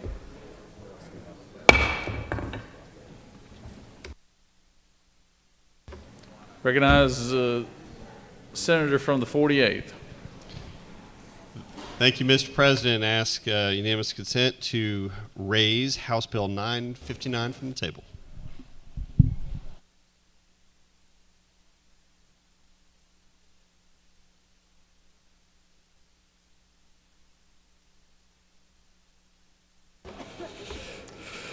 Senators move that House Bill 959 be removed from the table. Secretary, read the caption. House Bill 959, a bill by Representative Corbett of the 174th and others, a bill to be entitled an act to amend Article 1 of Chapter 6 of Title 40 of the OCGA relating to general provisions relative to uniform rules of the road, so as to provide for a procedure for passing stationary vehicles on certain highways and for other purposes.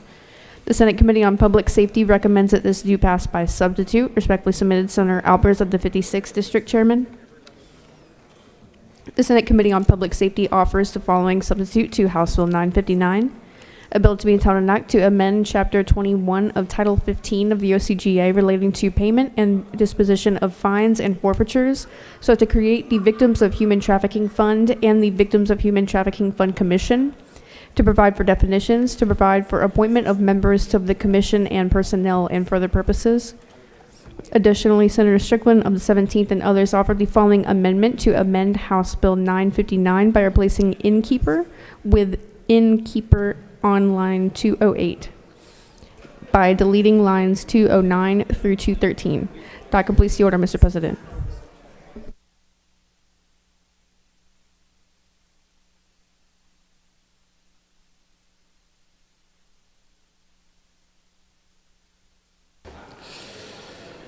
Is there objection? Without objection, recognize the Senator from the 48th. Speak to the bill.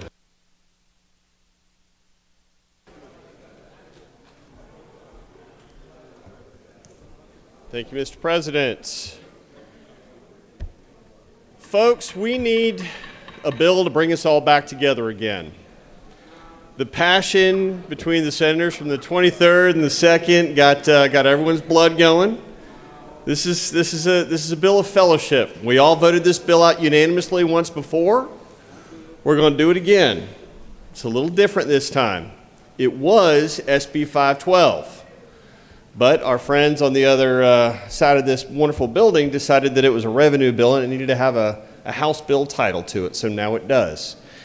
Thanks to my dear friend from the 56th, he found a vehicle. We put it in this document before you. There were a few minor changes, just trying to put some clarifying language about innkeepers, the hotel motel piece.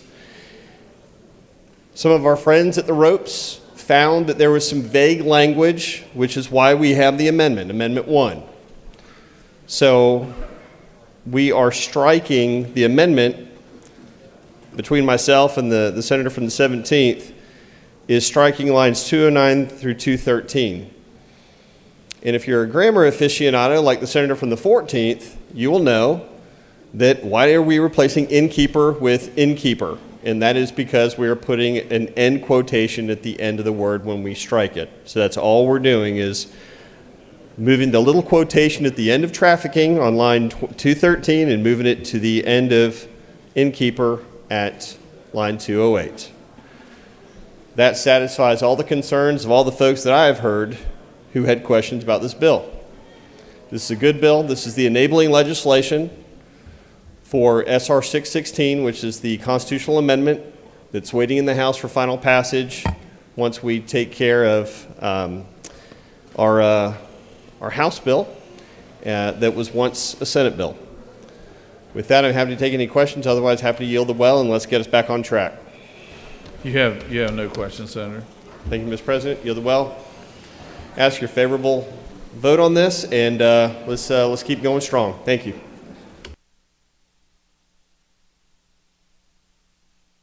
Senator from the 17th, you can speak to your amendment.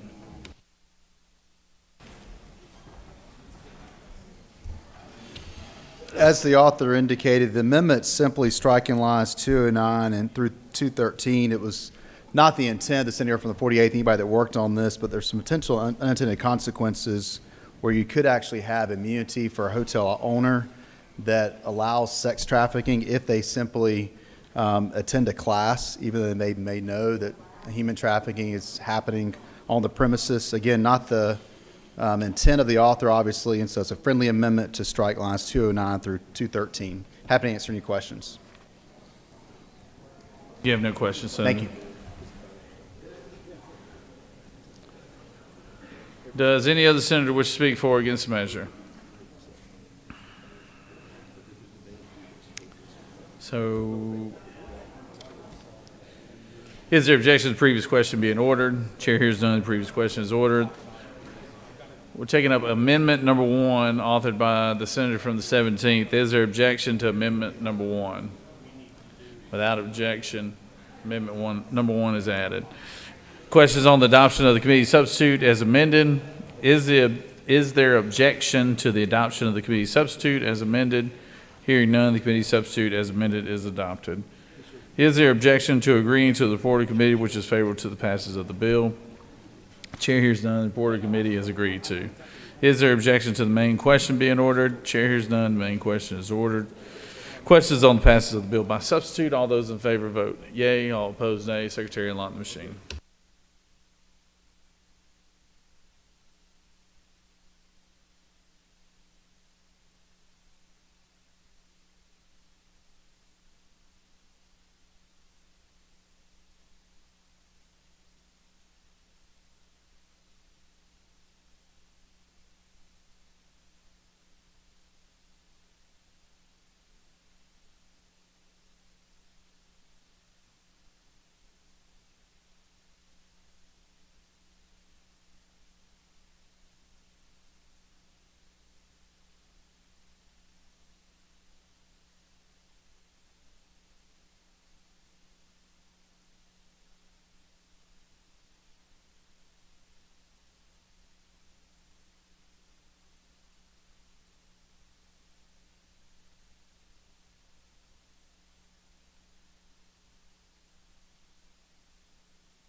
On the passage of the bill, the yeas are 52 and the nays are 0. This bill, having received requisite constitutional majority, is therefore passed by substitute.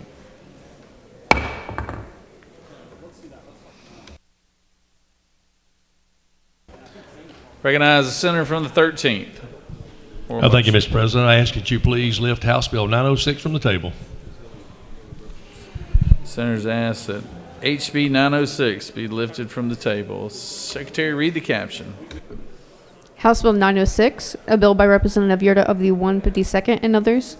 A bill to be entitled an act to amend Code Section 1562 of the OCGA relating to the number of judges of superior courts, so to provide for a third judge of the superior courts of the Tifton Judicial Circuit, to provide for the appointment of such additional judge by the governor, to provide for the election of successors to the judge initially appointed, and for other purposes.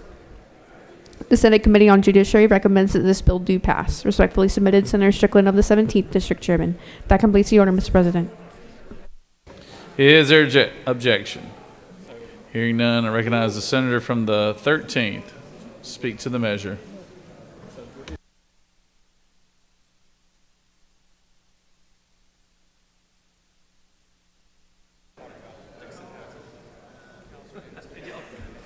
Lord mercy. Thank you, Mr. President. Afternoon, colleagues. I'll make this very, very quick. House Bill 906 provides a third judge for the superior courts of the Tifton Judicial Circuit, which makes up 4 counties, Urban, Tift, Turner, and Worth. This was the #1 pick in the judicial circuit that needed a judge, the #1 pick when it was done. I ask for your favorable support for this judgeship, and I'll yield the well if there's no question, Mr. President. You have no questions. Thank you, Mr. President.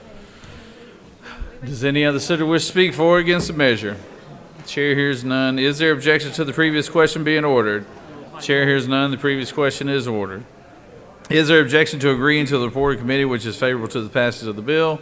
Chair hears none. The report of committee is agreed to. Is there objection to the main question being ordered? Chair hears none. The main question is ordered. Questions on the passage of the bill. All those in favor vote yea. All opposed nay. Secretary, unlock the machine.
On the passage of the bill, the yeas are 53 and the nays are 0. This bill, having received the requisite constitutional majority, is therefore passed.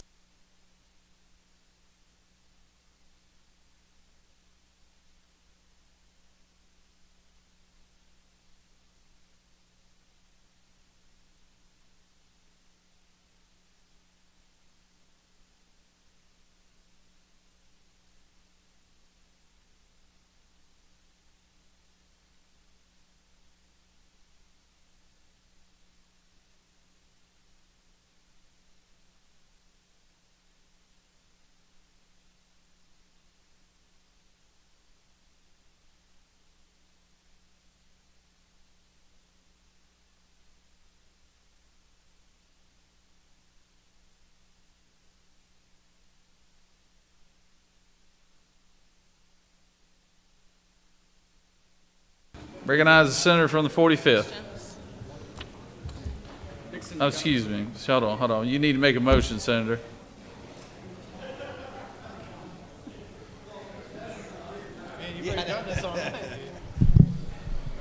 Thank you, Mr. President. I move that the Senate agree to the House substitute to SB 422. All right. Senator has moved. Secretary, read the caption. I'll recognize you. Senate Bill 422, a bill by Senator Dixon of the 45th and others, a bill to be entitled an act to amend Title 46 of the OCGA relating to public utilities and public transportation, so as to require an electric membership corporation to disclose certain acquisitions and other information to its members within a certain time frame, to modify the percentage limitation as to the amount of the investments of an electric membership corporation may make and maintain in a gas affiliate and for other purposes. The House offers the following substitute to Senate Bill 422, a bill to be entitled an act to amend Title 46 of the OCGA relating to public utilities and public transportation, so as to modify the percentage limitation as to the amount of the investments an electric membership corporation may make and maintain in a gas affiliate and for other purposes. That completes the order, Mr. President. Senator from 46, what purpose do you rise? Thank you, Mr. President. I move that the Senate agree to the House substitute to SB 422 as amended by Amendment 1. Secretary, read the amendment. Senator Kauser of the 46 offers the following Amendment 1 to amend the House substitute to Senate Bill 422 by inserting "to provide an effective date" after "matters" on line 7, by replacing 15 with 10 on line 47, by inserting between lines 52 and 53 the following: 3, the consideration given for such transaction, and for other purposes. That completes the order, Mr. President. I recognize the senator from the 46.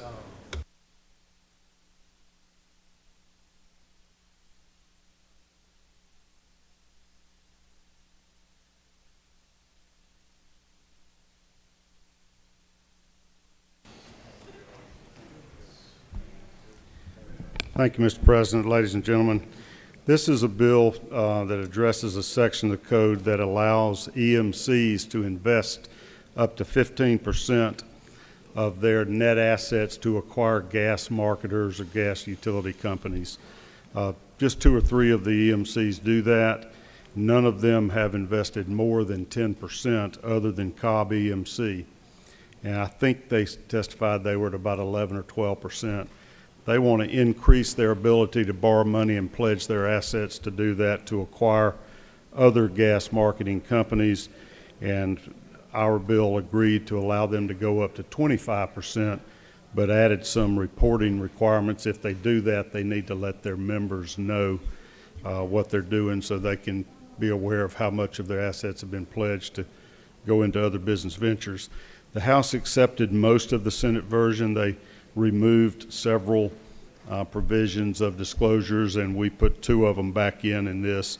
They need to, just that they need to say what the amount of the transaction is and what percentage of their physical plant, their utilities plant that they are pledging. And I moved the starting date back so they don't have to start doing this till January of 2025 to give them time to become prepared to do their reporting. I noticed there is a second amendment to this bill, and it deals with gas services from GEMA, I think, giving loans. Coffee County has a need down there. I am certainly view that as a friendly amendment. We passed that bill independently in regulated industries with really no opposition. So I would ask that you agree as amended to Amendment 1, and I have no objection as to Amendment 2.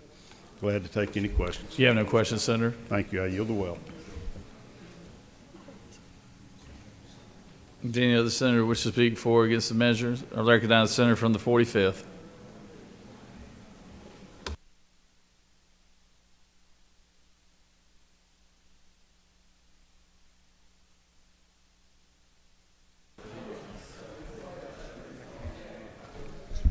Thank you, Mr. President. The senator from the 46th did a pretty good job of presenting my bill.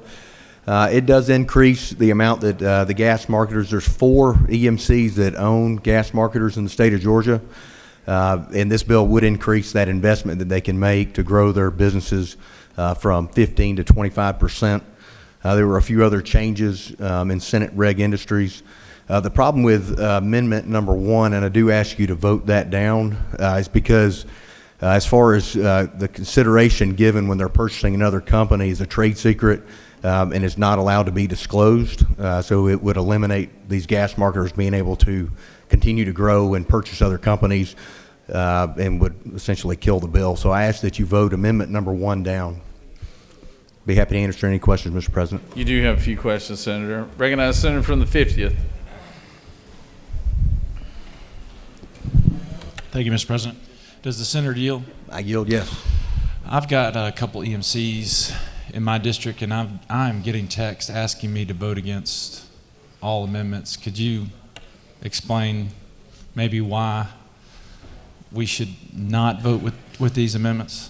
Yeah, I would say, well, more particularly to amendment number 1, as I stated, one thing in it is redundant. The lines 11 and 12, the changes there, the percentage that the electric membership company, the net utility plant use as far as that percentage that they use, that's already in the bill, so there's no need for that. But the first part of the amendment on line number 5, that would not allow them, because of trade secrets and contractual obligations, they can't disclose prices. And so that would essentially kill the ability for them to grow their gas marketer. Thank you, Senator. You're welcome. Recognize the senator from the 46th.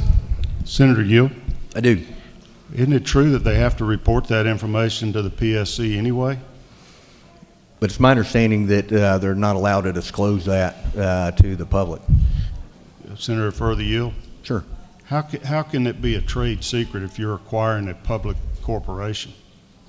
These are publicly traded gas marketing companies that they're buying. It's my understanding that they're not allowed to disclose that, at least for a period of time. Will the senator further yield? Sure. How could we ever know if they're complying with this law if we don't know how much money they're borrowing against their assets? We could never ascertain what percentage that it was if they don't tell you what the price is and what percentage of their assets are being pledged? Well, they're capped at not going over 25%, and it does have it in another portion of the bill that they've got to disclose that percentage of where they're at. So that you could check it that way. Recognize Senator from the 32nd. Thank you, Mr. President. Does the senator yield? I do. Senator, is it true that I'm a customer of the Cobb EMC? That is true. And would you further yield? I will. Yeah. Isn't it true that we should be supporting our Georgia-owned GMCs and it's an economic development issue? Yes, that is true. You know what you speak of. Thank you. You have no further questions, Senator. Thank you, Mr. President. I yield the well. Senator from the 19th, do you wish to speak?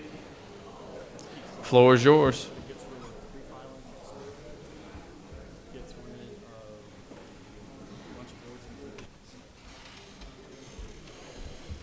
Thank you, Mr. President. Thank you, members of the Senate. I have Amendment 2. I want to tell you a little bit about how that got to where it was.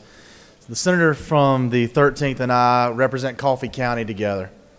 We have a huge issue in our state, particularly in central, southwest, and now beginning in southeast Georgia. I know it's a little bit in the northern areas as well, related to natural gas pipelines. Senator from 26 got me on that one, I got to be honest.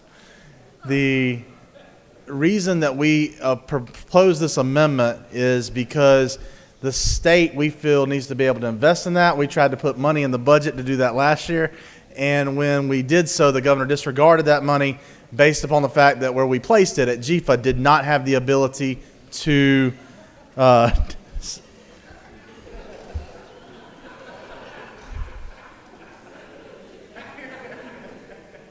can't tell if he's sleeping or not. Y'all let me know.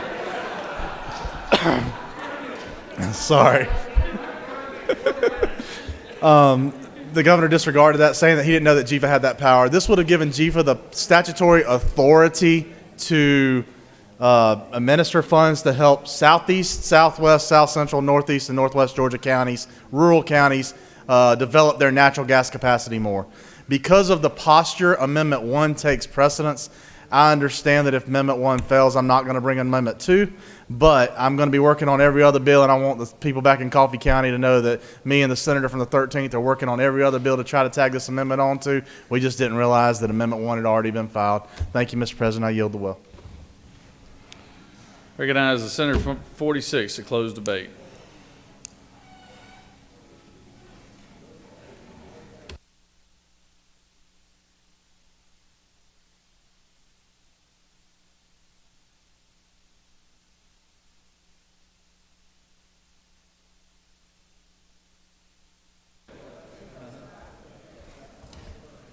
Thank you, Mr. President. Just want to assure everybody this amendment is not intended to kill the bill. I've worked closely with the lobbyists for the Cobb EMC. I've got a text from their lobbyists before we passed our version in committee saying they were fine with the changes. And we went forward based on that. This is nothing other than information that is publicly disclosed to the PSC, but is not disclosed to the members of the EMC, who are entitled to know the financial maneuverings of their folks. It's also mandatory for us to be able to know whether they're complying or not. Unless you know how much they're paying and what percentage of their assets it composes, then you would never know whether the law is being complied with. So I ask you to pass Amendment 1. Thank you, Senator. All right, so the posture we're in right now is the senator from the 46 moved that the Senate agree to the House substitute to SB 422 as amended by Amendment 1. Senator from the 45th, for what purpose do you rise? Mr. President, isn't it true that I want a no vote or a red vote on Amendment number 1? Well, Senator, you're going to get an opportunity for one or the other. All right, all those in favor of the senator from the 46 substitution to 422 as amended, and all those in favor of the senator from the 46th amendment will vote yea. All opposed, nay. Secretary, unlock the machine. Senator from the 47th, for what purpose do you rise? Parliamentary inquiry. State your inquiry. Is it not true that I just had conversation with the Gas South rep in the hall that said, please vote down amendment number 1? Only you know that, Senator.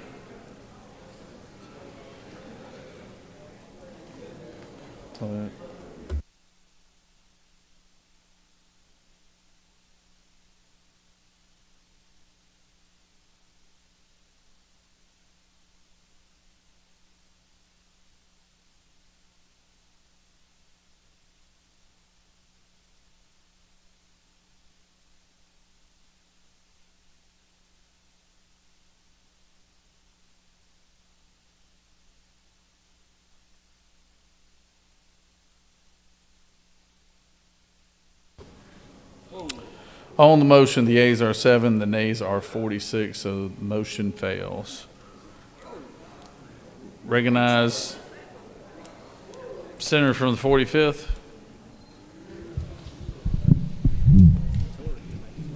Thank you, Mr. President. I move that the Senate agree to the House substitute to SB 422.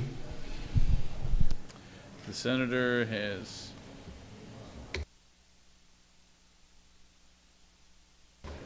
Senators move that the Senate agree to the House substitute on SB 422. Is there objection? Without objections. Would you like to speak to this, Senator? You waive? All right. Bring it. Secretary, read the caption.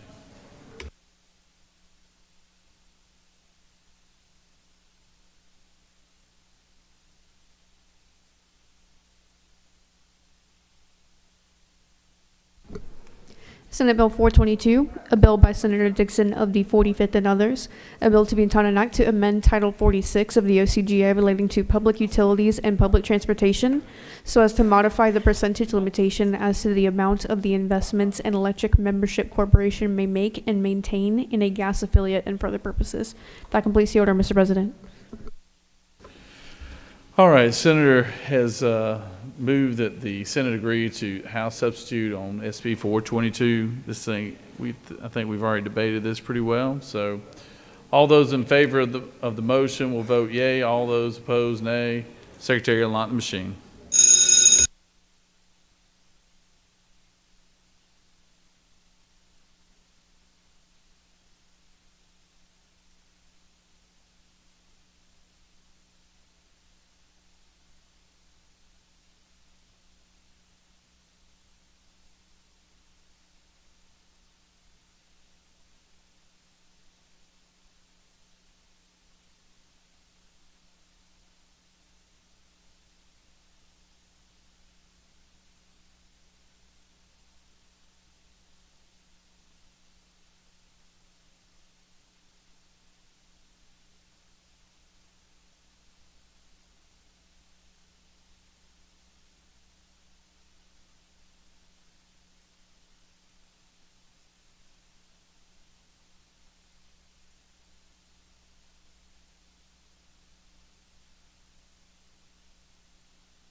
On the motion, the yeas are 52, the nays are 1, and this motion has prevailed. Moving on to Senate Bill 469, recognize Senator from the 25th. Thank you, Mr. President. I move that the Senate agree to the House substitute for Senate Bill 469 as amended by Amendment Number 1. Senators move. Secretary, read the caption. Senate Bill 469, a bill by Senator Estevez of the 6th and others, a bill to be entitled an act to amend Article 11 of Chapter 3 of Title 20 of the OCGA relating to the Georgia Higher Education Savings Plan so as to increase the maximum amount of contributions allowed per beneficiary of savings trust accounts for higher education expenses and for other purposes. The House offers the following substitute to Senate Bill 469. A bill to be entitled an act to amend Article 11 of Chapter 3 of Title 20 of the OCGA relating to the Georgia Higher Education Savings Plan so as to revise the maximum amount of contributions allowed per beneficiary of savings trust accounts for higher education expenses and for other purposes. Additionally, Senator Williams of the 25th offers the following Amendment 1 to amend the House substitute to Senate Bill 469 on line 1 following 2 by inserting the following. Amend Part 2 of Article 9 of Chapter 3 of Title 20 of the OCGA relating to funding, donations, property, and scholarships with respect to Georgia Military College and for other purposes. That completes the order, Mr. President. Recognize the senator from the 25th without objection.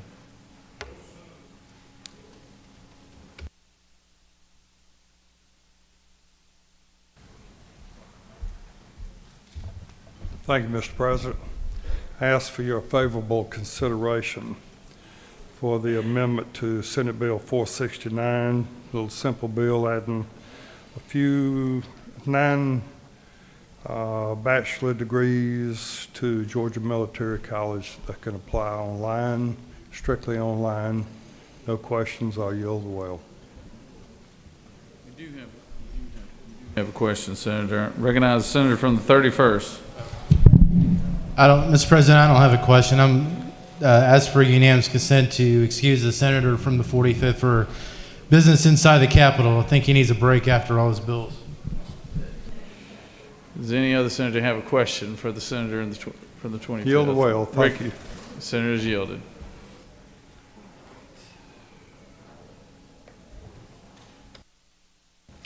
Does any other senator wish to speak for or against the measure? The senator has moved that the Senate agree to the House substitute to House Senate Bill 469 as amended. All those in favor of the amendment will vote yea. All opposed, nay. Secretary wants unlock the machine. Senator from the 14th, what purpose do you rise? Parliamentary, Mr. President. State your inquiry.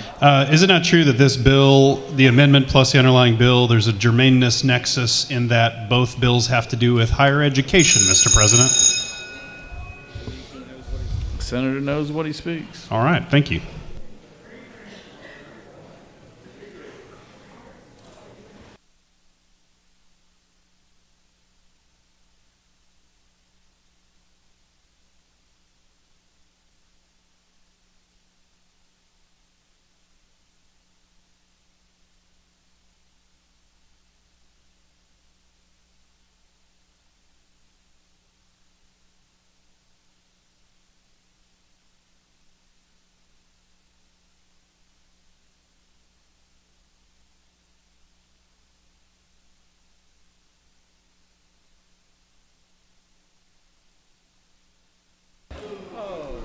On the passage, the yeas are 50, the nays are 1.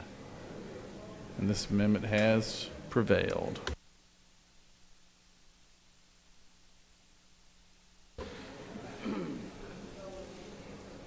Recognize the senator from the 32nd. Mr. President, I move that the Senate agree to the House substitute for Senate Bill 341. Senators move that the Senate agree to House substitute on Senate Bill 341. Secretary, read the caption.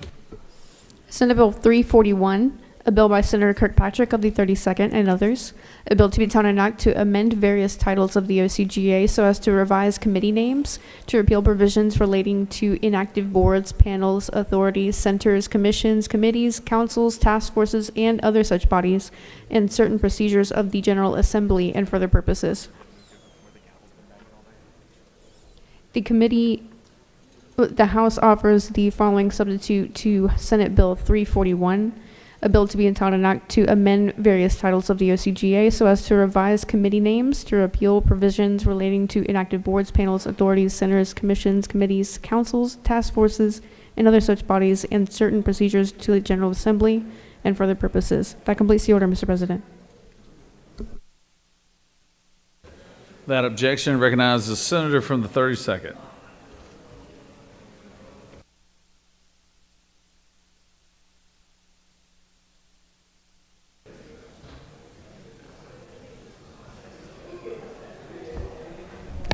Thank you, Mr. President. This bill should be getting very familiar to y'all by now. Senate Bill 341 is part of our red tape rollback, and in it we repealed a whole bunch of inactive boards and commissions. The House didn't do anything with that, but there were some changes that have been negotiated between the House and the Senate about the Legislative Services Committee. And what the House did was add language to provide more efficient payment to our contractors. And it also allows Leg Council to have priority bill drafting for the Legislative Service Committee's bills. And it also allows the Office of Legislative Counsel to rely on DOAS for contract review. That's all it does, and happy to answer any questions, but I'd ask for your favorable consideration. You have no questions, Senator? Thank you, I yield. Is there any other senator wish to speak for or against the measure?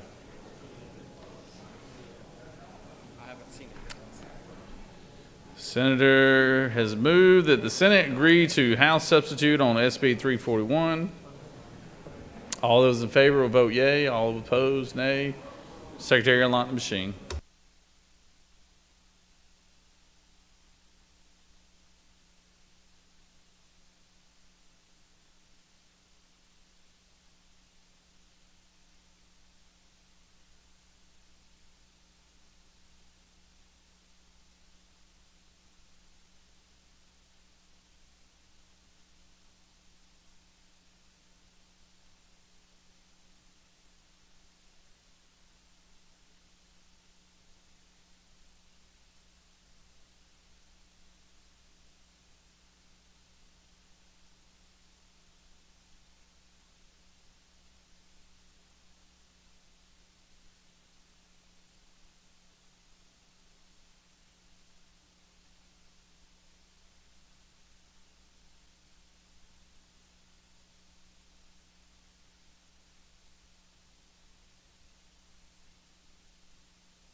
On the passage of the motion, the yeas are 48 and nays are 2. This motion has prevailed. Recognize the senator from the 32nd for a motion. Thank you, Mr. President. I move that House Bill 872 be removed from the table. Senator has moved that House Bill 872 be taken from the table. Secretary, read the caption. House Bill 872, a bill by Representative Hawkins of the 27th and others, a bill to be titled an act to amend Chapter 34 of Title 31 of the OCGA relating to medical professionals for rural assistance, so as to expand the service cancelable loan program for physicians and other healthcare providers in underserved areas to include dental students, to provide for criteria, to provide for the lengths of loans, and for other purposes. The Senate Committee on Health and Human Services recommends that this bill do pass. Respectfully submitted, Senator Watson of the 1st District Chairman. That completes the order, Mr. President. Without objection, recognize the senator from the 32nd.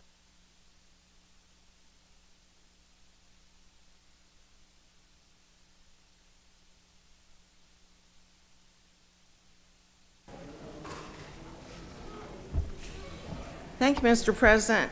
This is a workforce bill that gives fourth-year dental students the opportunity to apply for service cancelable loans in exchange for working in underserved areas, like we already have for physicians, PAs, and APRNs.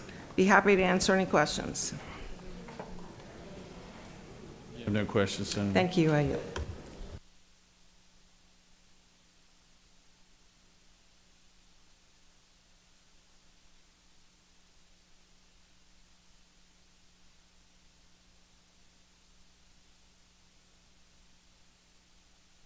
Does any other senator wish to speak for or against the measure? Chair hears none. Is there objection to the previous question being ordered? Chair hears none. The previous question is ordered. Is there objection to agree to the report of committee which is favorable to the passage of the bill? Chair hears none. The report of committee is agreed to. Is there objection to the main question being ordered? Chair hears none. The main question is ordered.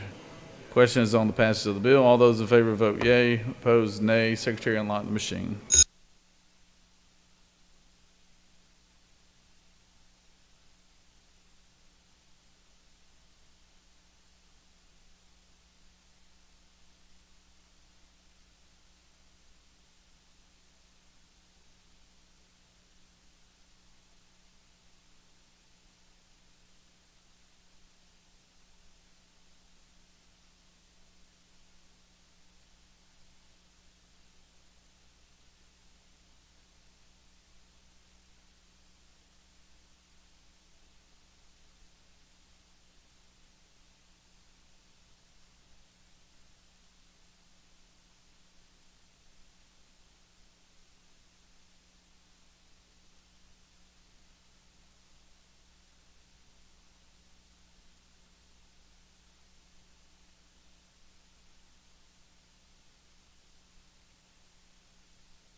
On the passage of the bill, yeas are 47, nays are 2. This bill, having received requisite constitutional majority, is therefore passed.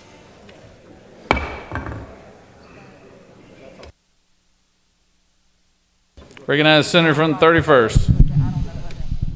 Mr. President, I move that the Senate agree to the House substitute to SB 112 as amended by Amendment Number 1. Senators move. Secretary read the caption. Senate Bill 112, a bill by Senator Anna Vitarte of the 31st and others, a bill to be entitled an act to amend Chapter 4 of Title 20 of the OCGA relating to vocational, technical, and adult education so as to provide for a pilot program whereby qualifying private nonprofit entities provide instruction and other services for eligible students 21 years of age and older to attain a high school diploma and for other purposes. The House offers the following substitute to Senate Bill 112, a bill to be entitled an act to amend Chapter 4 of Title 20 of the OCGA relating to vocational, technical, and adult education, so to provide for a pilot program whereby qualifying third parties or the state board provide instruction and other services for certain adults to attain a high school diploma and for other purposes. Senator Anna Vitarte of the 31st and others offer the following Amendment 1 to amend the substitute to Senate Bill 112 by replacing "if offered as part of the pilot program dedicated" on line 55 with "dedicated," and by replacing "completion of" on line 60 with "enrollment in." That completes the order, Mr. President. Without objection, recognize Senator from the 31st.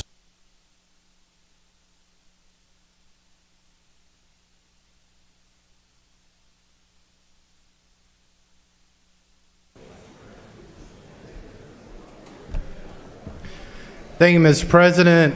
I want to present SB 112. We voted on this bill a couple of times already.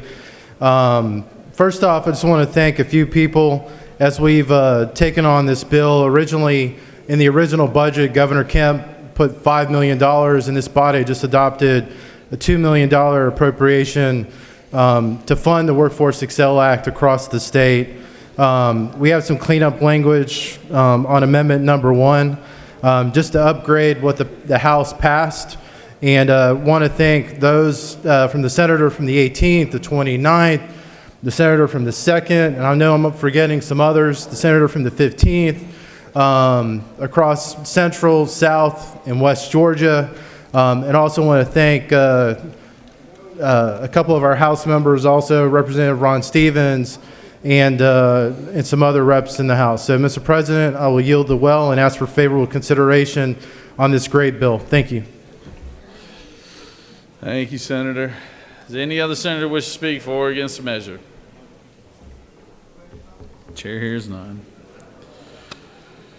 Senators move that the Senate agree to the House substitute on SB 112 as amended. All those in favor will vote yea. All opposed, nay. Secretary, unlock the machine.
On the motion, the yeas are 49, nays are 2, and this motion has prevailed.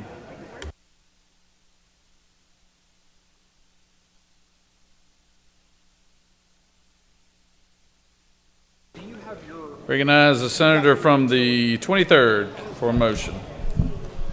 Thank you, Mr. President. I ask for unanimous consent to remove HB 974 from the table.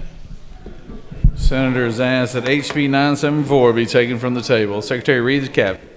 House Bill 974, a bill by Representative LaHood of the 175th and others, a bill to be entitled an act to amend Chapter 2 of Title 21 of the OCGA relating to primaries and elections generally, so as to require the Secretary of State to establish and maintain a statewide system for the posting of scanned paper ballots, to provide for minimum resolution requirements for such scans and for other purposes.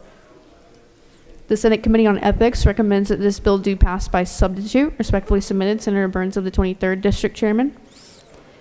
The Senate Committee on Ethics offers the following substitute to House Bill 974, a bill to be entitled an act to amend Chapter 2 of Title 21 of the OCGA relating to primaries and elections generally, so as to provide that ballots used in optical scan voting systems shall use paper with a visible watermark security feature and for other purposes. That completes the order, Mr. President. Without objection, I'll recognize the senator from the 23rd.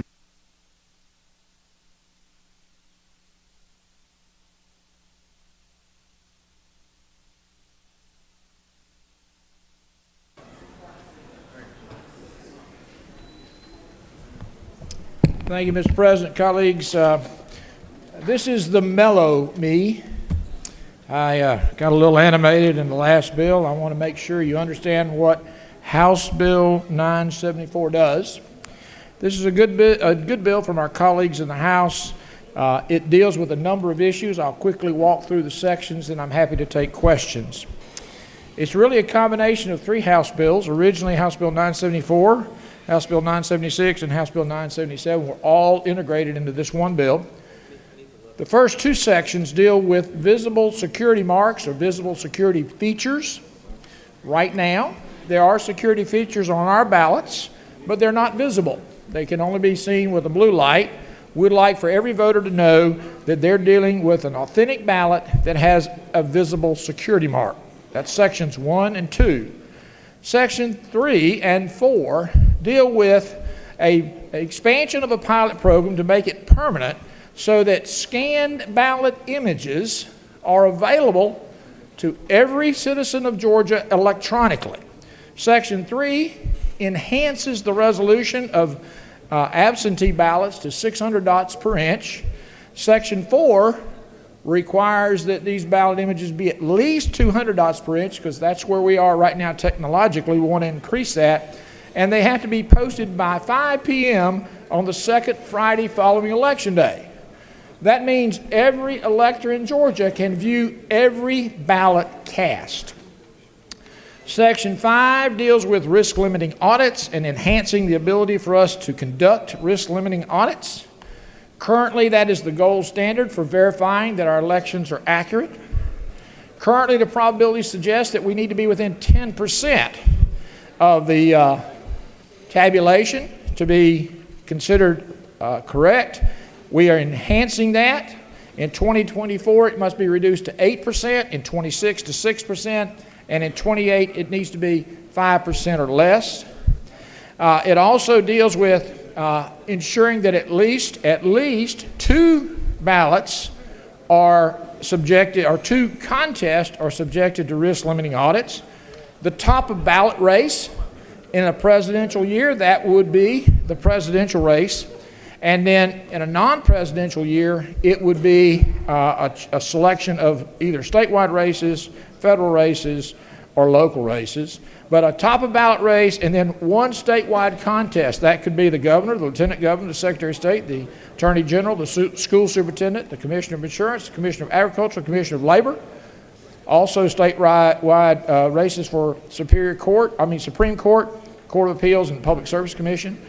But risk-limiting audits, the second race would be selected by a panel of 5 individuals: the governor, lieutenant governor, speaker, minority leader in both the House and the Senate.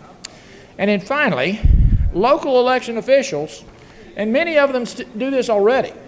Local election officials may conduct any number of risk-limiting audits or tabulation audits as they see fit. So the most important thing is we are enhancing the risk limiting and audits, requiring a minimum of 2, but allowing as many as the local election officials deem necessary. Finally, Section 6. We've been in negotiations with the Secretary of State to run a pilot program to verify the November 24 ballot by using a technology to read the scanned images of the ballot. So this would be a full recount of the 2024 November election for all races. It would not use the QR code, it would use the ballot image. So, HB 974 does a number of things to enhance our elections integrity in Georgia. And with that, Mr. President, I'm happy to take questions. If no questions, I'm happy to yield the well. Thank you, Mr. President. Does any other senator wish to speak for or against the measure? The chair hears none. Is there objection to the previous question being ordered? Chair hears none. The previous question is ordered. Questions on the adoption of the committee substitute. Is there objection to the adoption of the committee substitute? Hearing none, the committee substitute is adopted. Is there objection to agreeing to the report of committee which is favorable to the passage of the bill? Chair hears none. The report of committee is agreed to. Is there objection to the main question being ordered? Chair hears none. The main question is ordered. Questions on the passage of the bill by substitute. All those in favor of the bill vote yea. Opposed, nay. Secretary will unlock the machine.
On the passage of the bill, the yeas are 47, the nays are 6. This bill, having received requisite constitutional majority, is therefore passed by substitute.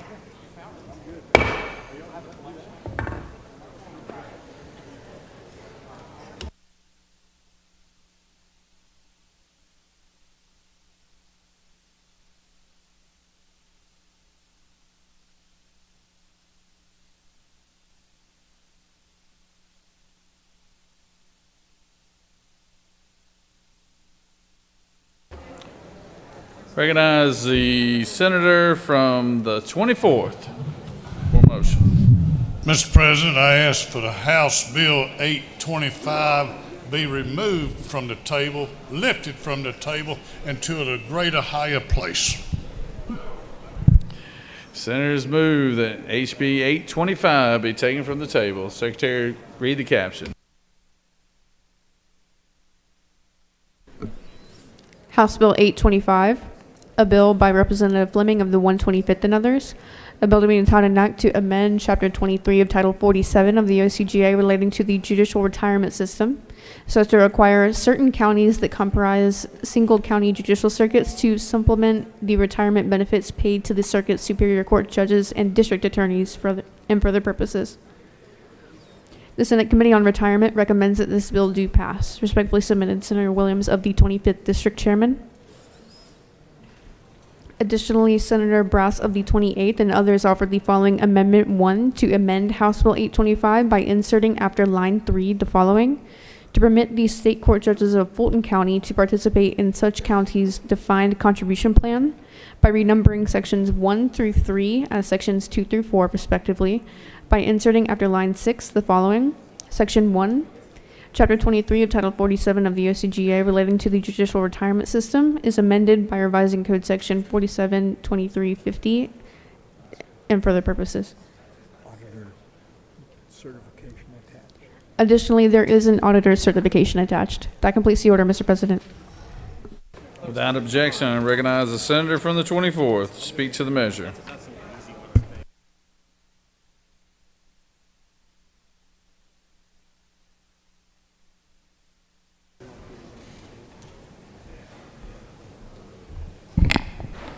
Mr. President, I bring you a simple bill.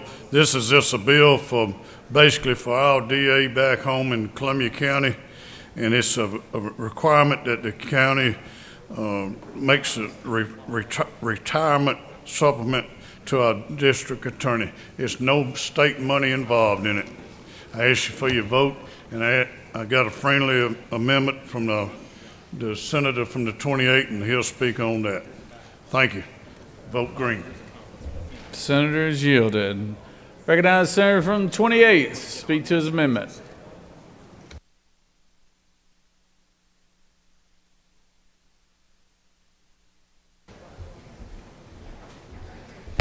Thank you, Mr. President. Current law doesn't allow state court judges in Fulton County to participate in the judicial retirement system, and they're the only state court judges in the entire state that cannot. And this amendment simply allows them to do that. It was a bill that came over from the House that just simply didn't make it out of rules, and I promised the author I'd try to help him get it on something else, and this is it. I'll yield the well. Had a question, Senator. You could yield the well, though. Probably better. Does any other senator wish to speak for or against the measure? Hearing none, does any senator object to the previous question being ordered?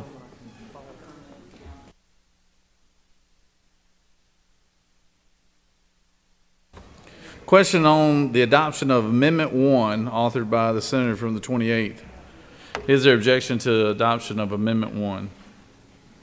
Hearing none, Amendment 1 is adopted. Is there objection to agreeing to the reported committee, which is favorable to the passage of the bill? Chair hears none. The reported committee is agreed to. Is there objection to the main question being ordered? Chair hears none. The main question is ordered. The question is on the passage of the bill as amended. All those in favor vote yea. All opposed, nay. Secretary will unlock the machine.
On the passage of the bill, the yeas are 44 and the nays are 9. This bill, having received the requisite constitutional majority, is therefore passed as amended.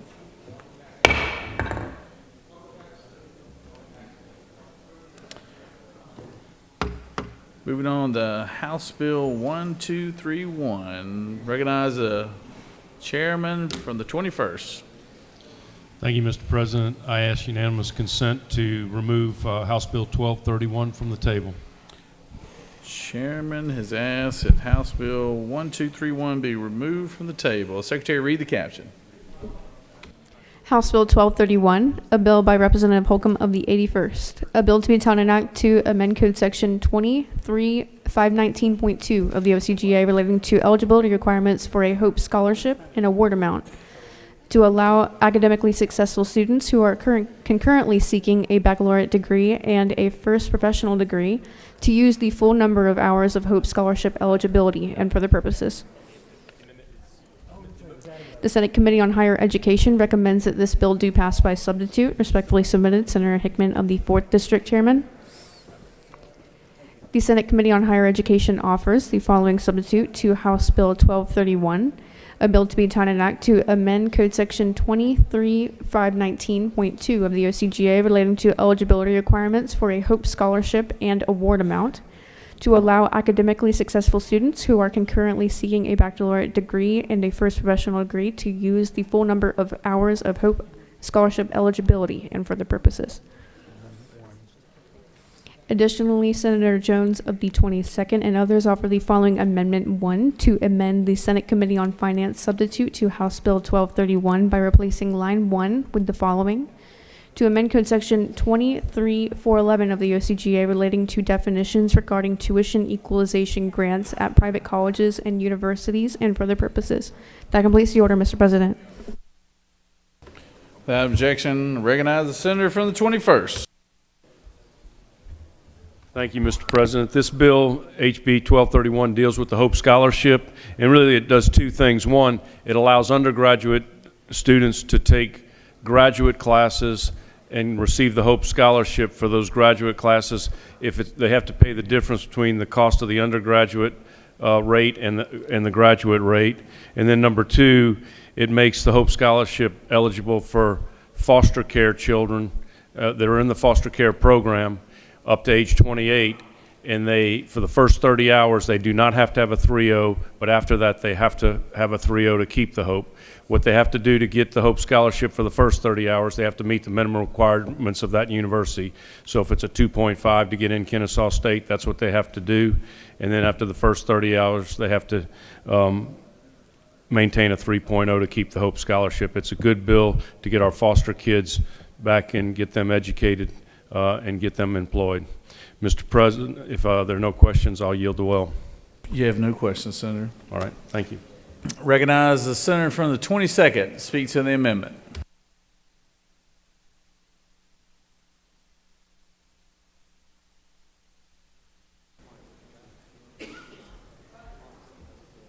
Thank you, Mr. President. I'll also point out that the author of the bill also signed on to this, and basically it just says that there's two institutions in Georgia, Payne College and also Morris Brown College, which actually is accredited by TRACS and not SACS, and so it allows those students, as long as all other eligibility requirements are done, it allows them also to apply for the tuition equalization grants. And that's basically all it does. The TRACS program also does Bennett College, also does Bob Jones University, to name a couple other universities that it also covers. If I have any other questions, I'll be glad to take them. You have no questions, Senator. Thank you. I yield the well. Does any other senator wish to speak for or against the measure? Chair hears none. Is there objection to the previous question being ordered? Chair hears none. The previous question is ordered. Question is on the adoption of Amendment number 1, authored by the senator from the 22nd. Is there objection to Amendment number 1? Hearing none, Amendment number 1 is adopted. Questions on the adoption of committee substitute as amended. Is there objection to the adoption of the committee substitute as amended? Hearing none, the committee substitute as amended is adopted. Is there objection to agreeing to the report of committee which is favorable to the passage of the bill? Chair hears none. The report of committee is agreed to. Is there objection to the main question being ordered? Chair hears none. The main question is ordered. Questions on the passage of the bill by substitute. All those in favor vote yea. Opposed, nay. Secretary will unlock the machine.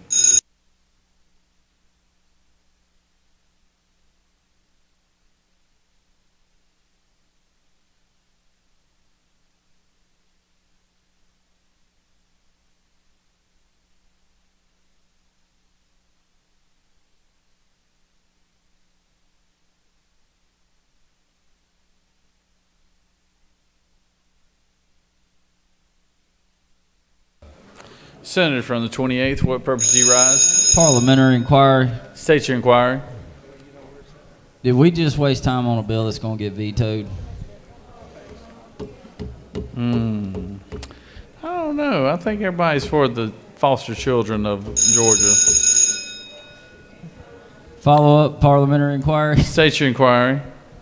It's not the content of the bill I'm concerned about. It's the author. Well, Senator, that's no fun.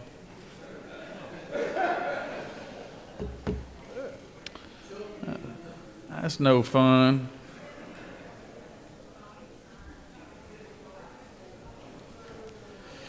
You never have been good at good timing, though, with your jokes, so. On the passage of the bill, the yeas are 51, the nays are 0. This bill, having received the requisite constitutional majority, is therefore passed by substitute. All right, we're almost done, ladies and gentlemen. We're almost done. We're in the home stretch here. Recognize the senator from the 19th for a motion. Thank you, Mr. President. I move that House Resolution 302 be taken from the table. Senators move that House Resolution 302 be removed from the table. Secretary, read the caption.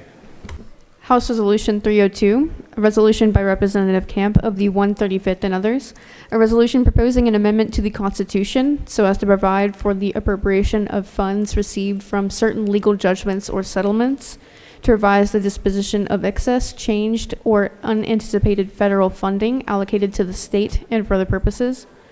The Senate Committee on Appropriations recommends that this resolution do pass by substitute. Respectfully submitted, Senator Tillery of the 19th District Chairman.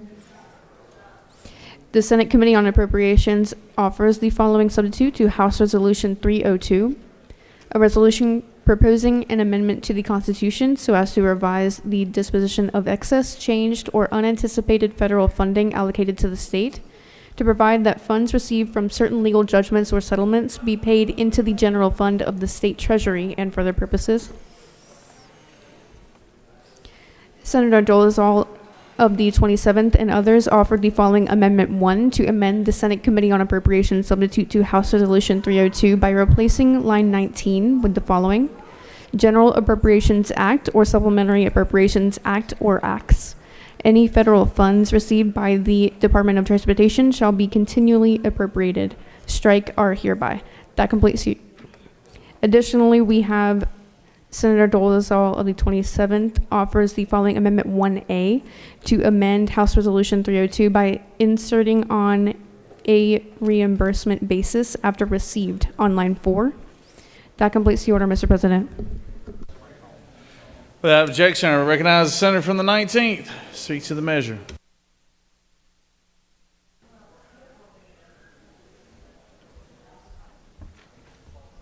Thank you, Mr. President. This is House Resolution 302, sent over by the House. You know, last year we had a discussion about opioid settlement funds and the General Assembly's ability to appropriate those. We were not able to get that all the way across the finish line. The House, in their infinite wisdom this year, turned it instead into a resolution in a constitutional amendment form. If this resolution were to pass, any legal settlements awarded to the state on or after January 1, 2025, as well as any federal funds would come to the General Assembly. There's a process for that, so they would be appropriated out. This does not stop any state agency from receiving. It just stops them from spending until they're appropriated. It will make my job a lot harder, but I think it's probably a good move for the state, and I ask your favorable consideration. Mr. President, I'll yield for any questions.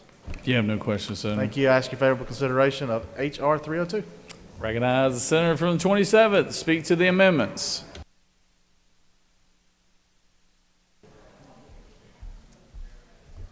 Thank you, Mr. President. These amendments allow the bill to do everything that the chairman just said, but it alleviates a little bit of concern that our friends at GDOT have relative to federal reimbursement for projects. So on a lot of federal projects, GDOT will front the money, reimbursement comes in from the feds.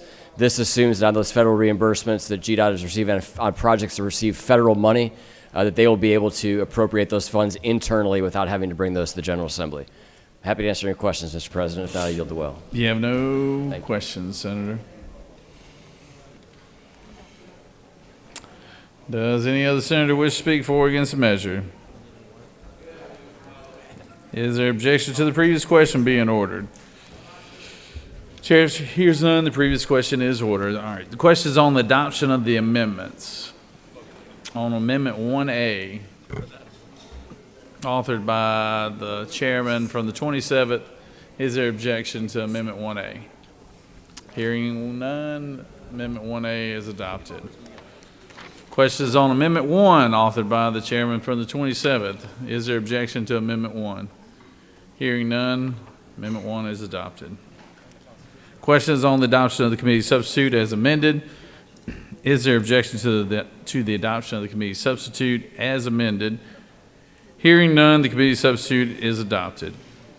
Is there objection to agreeing to the report of committee which is favorable to the passage of the bill? Chair hears none. The report of the committee is agreed to. Is there objection to the main question being ordered? Chair hears none. The main question is ordered. Question is on the adoption of the resolution by substitute. All those in favor of the resolution will vote yea. All opposed, nay. Secretary, unlock the machine.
On the adoption resolution by substitute, the yeas are 49, the nays are 3. This resolution having received the requisite 2/3 constitutional majority is therefore adopted.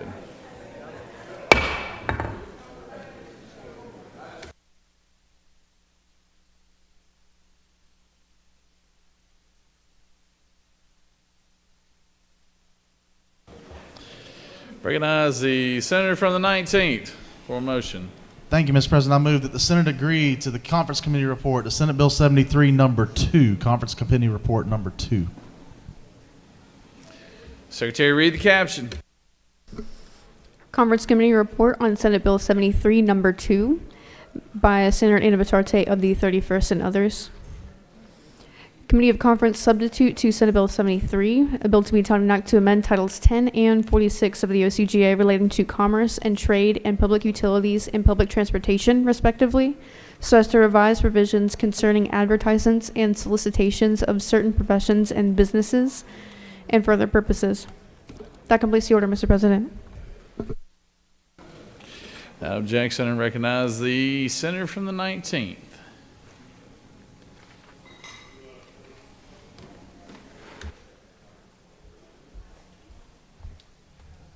Thank you, Mr. President. This Senate Bill 73, Conference Committee Report number 2, is a 4-year fight that you members have helped me wage against telemarketing.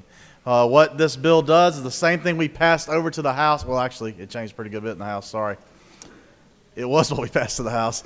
When we went after telemarketers through the third-party means, said, hey, listen, if you're the one who's ordering the telemarketing, you're just as responsible for doing the telemarketing if you're violating the Georgia Do Not Call Act. The House amended it, kind of watered it down a little bit, but it's still strong enough that I think it makes a big difference, and I'd ask you to consider it. The last part of Senate Bill 73, well, actually, the first part of Senate Bill 73 is about what you remember being billboards. Remember, we had a lawyer advertising billboard debate very early on in session. I think it was the first day that the senator from the 30th was here with us. We were able to come to compromise language, which essentially adopts the language that the senator from the 50th brought previously. The senator from the 50th billboard less language and Senate Bill 73's telemarketing language have all been pieced together to help regulate lawyers and telemarketers, and it's now a bill that I think is ready to pass the Senate. There was a previous version that dealt with bootlegging in Conference Committee Report 1. It came out, and bootlegging is no longer a part of this bill. Mr. President, if there are no questions, I will yield the will. As soon as you stopped talking about bootlegging, everybody, all of a sudden, all the lights went off. Recognize the senator from the 4th for a question. Sir, do you yield? Yes, sir. You and I have talked many times about a billboard that keeps showing up in my part of the world on an attorney, and it says, Well, how would this bill affect this? It says, have a wreck, get a check. How does this bill handle that type of situation? Well, Senator, now if that attorney brings such an action placing such billboards, if there are prohibitions against misleading and false representations, they also now would have to disclose their place of business of the law firm, and they'd be prohibited from depicting a person who is not a client of the law firm or a employee of the law firm if it could be reasonably interpreted that they were not that they were such and they were not. Now the State Bar of Georgia is going to promulgate rules and regulations relative to soliciting in that form, and we believe that would be able to be remedied. But could someone still write have a wreck, get a check? They probably can. They can't write have a wreck, get a check with somebody who's jumping around and isn't part of their law firm. You have no further questions, Senator. Thank you so much. I urge your favorable consideration to Conference Committee Report 2 to Senate Bill 73. Is there any other senator wish to speak for or against the measure? The senator from the 19th has moved that the Senate adopt the Conference Committee Report on SB 73, the number 2 Conference Committee Report on SB 73. All those in favor signify by voting the yea switch. All those opposed, vote the no. Secretary, unlock the machine.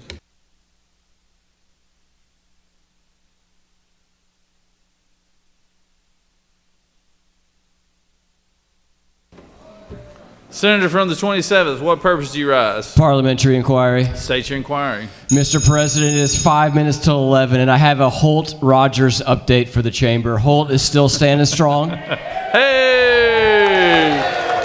Hey, hey! And he's got a friend, KJ Milliken, has stood with him this whole time as well. Mr. President, they're the last 2 standing. They tell me they are in it to win it. They're with us till the bitter end. I love Holt it. and KJ. I love it. I love it. I love it. I like it. Find an award for them, Senator.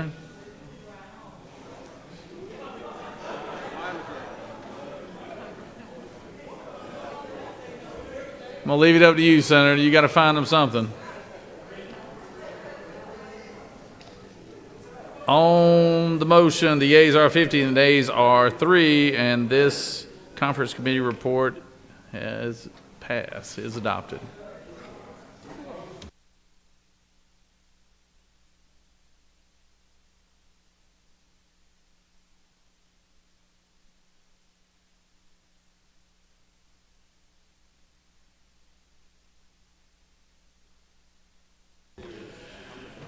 Recognize the senator from the 19th for a motion. Thank you, Mr. President. I move that the Senate remove House Resolution 1042 from the table. Senator has moved that House Resolution 1042 be removed from the table. Secretary, read the caption. House Resolution 1042, a resolution by Representative Leverett of the 123rd and others, a resolution creating the Joint Study Committee on Judicial System Compensation and further purposes. The Senate Committee on Appropriations recommends that this resolution do pass by substitute. Respectfully submitted, Senator Tillery of the 19th District Chairman. The Senate Committee on Appropriations offers the following substitute to House Resolution 1042. A resolution proposing an amendment to the Constitution so as to revise provisions relating to calculating and setting the salaries of justices of the Supreme Court, judges of the Court of Appeals, judges of the Georgia Statewide Business Court, and Superior Court judges and further purposes. Senator Tillery of the 19th and others offer the following Amendment 1 to amend the substitute to House Resolution 1042 by replacing lines 1 through 11 with the following. Proposing an amendment to the Constitution so as to revise provisions relating to county supplements, to provide for the grandfathering of certain Superior Court judges so as to not reduce their compensation, to raise the minimum retirement age of new Superior Court judges, and for other purposes. That completes the order, Mr. President. Without objection, I recognize the Chairman of Appropriations, Senator from the 19th.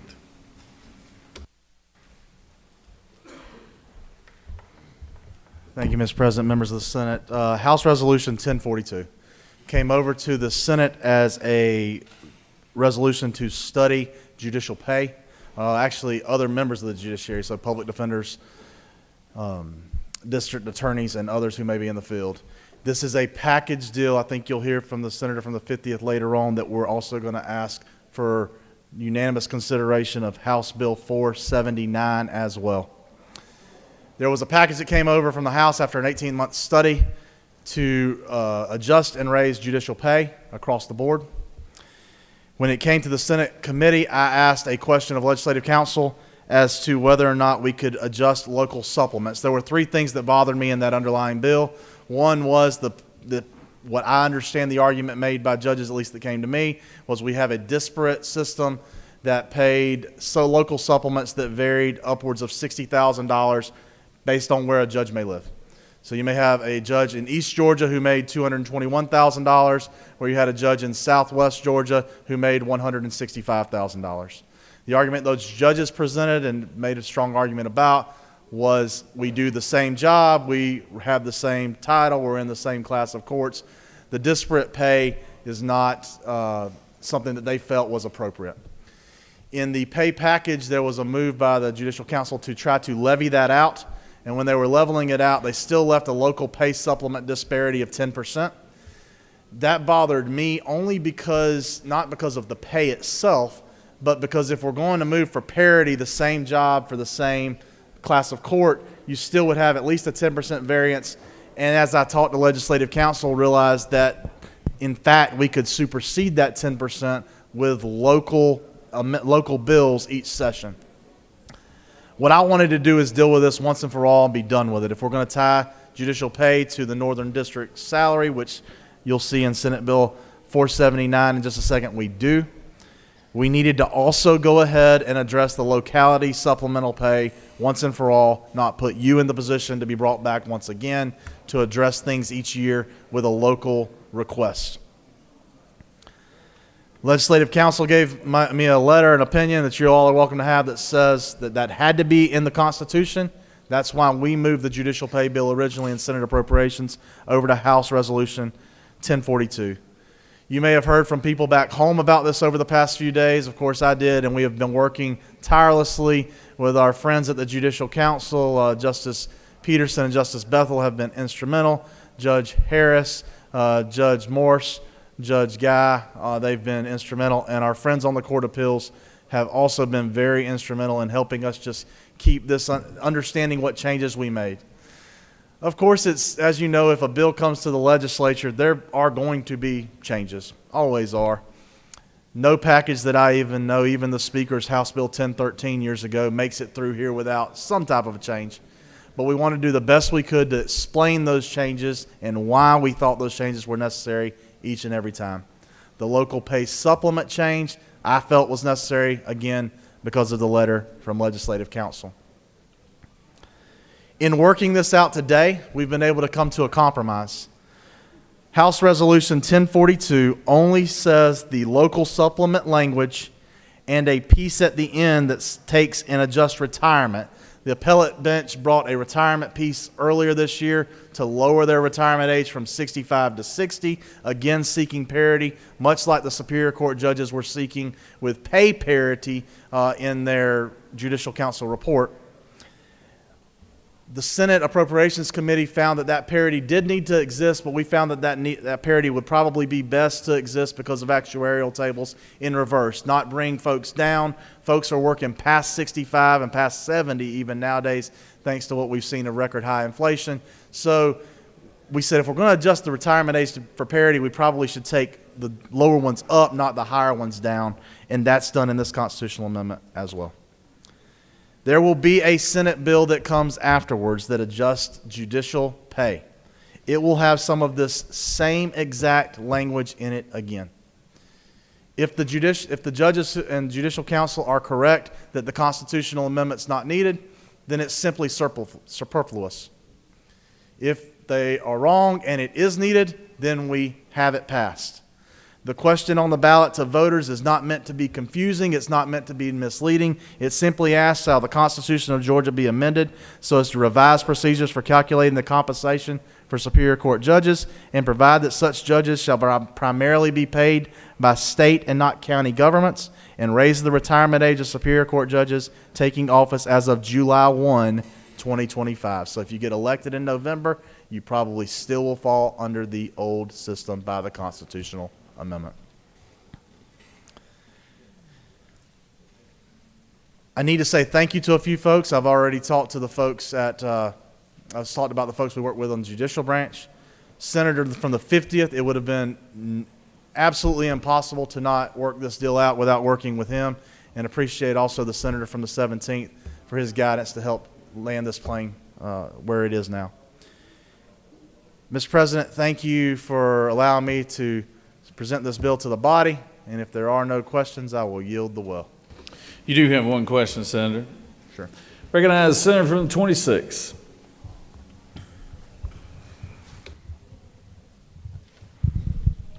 Thank you, Mr. President. Gentleman Yield. Yes, sir. What do we do if the state raises Superior Court judge salary? They all get local supplements, and Yes, there's disparity between the many counties. Right. So what would they do? They would have to take the state paycheck or the local paycheck, whichever is greater. So the grand compromise worked out with the senator and 50th and judges and others is that the local supplement will be in the Constitution now and in the bill you'll see later, currently at 10%. And it will waterfall down as state pay goes up. It will fall at half the rate that state pay increases. So if the judges were to receive a $1,000 raise, then their local supplement would have to fall by $500. So they still get a raise, but we're ratcheting the local supplement back until eventually it would not exist. Now, if that would be in 2024, it won't be in 24. But if that would be in 2028, or if that would be in 2038, that depends on how fast the state raises the pay. I'm sure that the judges view that as a win because it does provide some incentive from the state side to get everybody on the same level. But at the same time, as we're moving judicial pay up, as we normally do, remember there's a 4% increase in just this year's budget, on top of whatever else we may do, that we're ratcheting those local supplements back so that at the end of this process, every judge who sits of that court would be on the same level, with the small exception that a supplement is still allowed for chief judges. So this, I hope everyone could consider and support this constitutional amendment, and appreciate the questions that you brought to it. You do have one more question, Senator. Recognize the senator from the 50th. Thank you, Mr. President. Does the senator yield? Yes, sir. Is it not true that you and I have worked tirelessly on this bill today?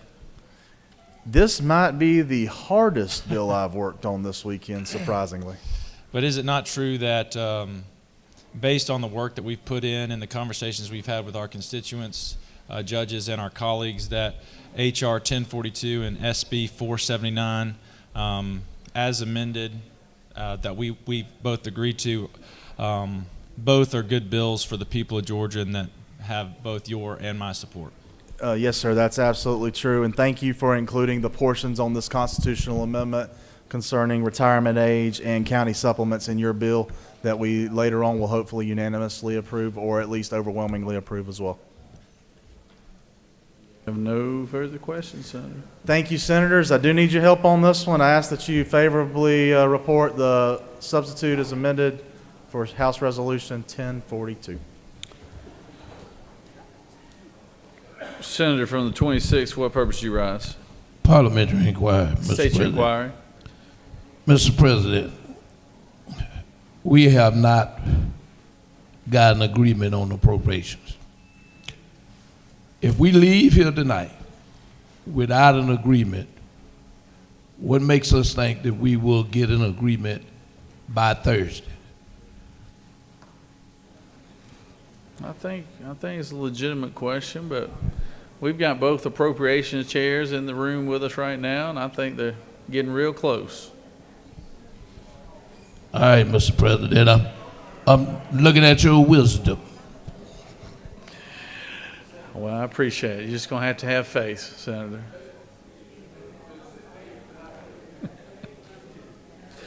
Does any other senator wish to speak for or against the measure? Chair hears none. Is there objection to the previous question being ordered? Chair hears none. The previous question is ordered. Question is on the adoption of Amendment 1, authored by the senator from the 19th. Is there objection? Without objection. Amendment 1 is added. The question is on the adoption of the committee substitute as amended. Is there objection to the adoption of the committee substitute as amended? Hearing none, the committee substitute as amended is adopted. Is there objection to agreeing to the report of committee, which is favorable to the passage of the bill, adoption of the resolution? Chair hears none. The report of the committee is agreed to.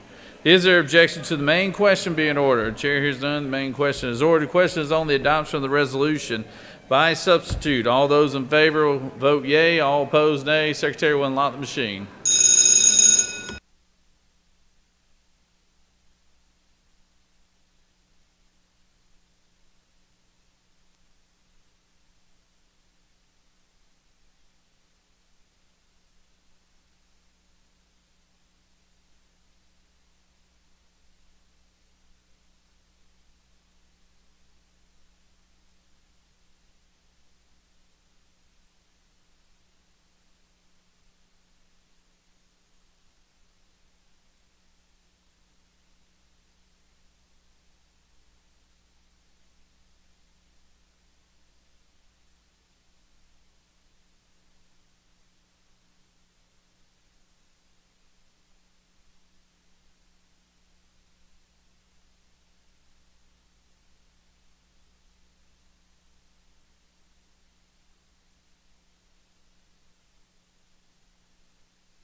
On the adoption of the resolution by substitute, the yeas are 50.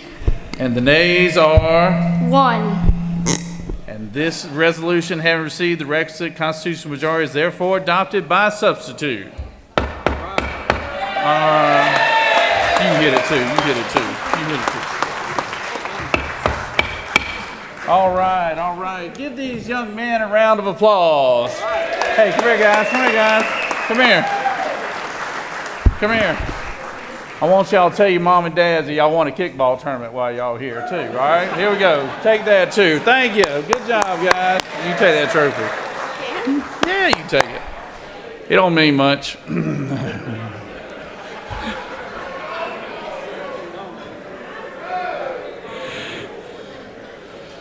It wasn't hard to win. We'll get another one next year.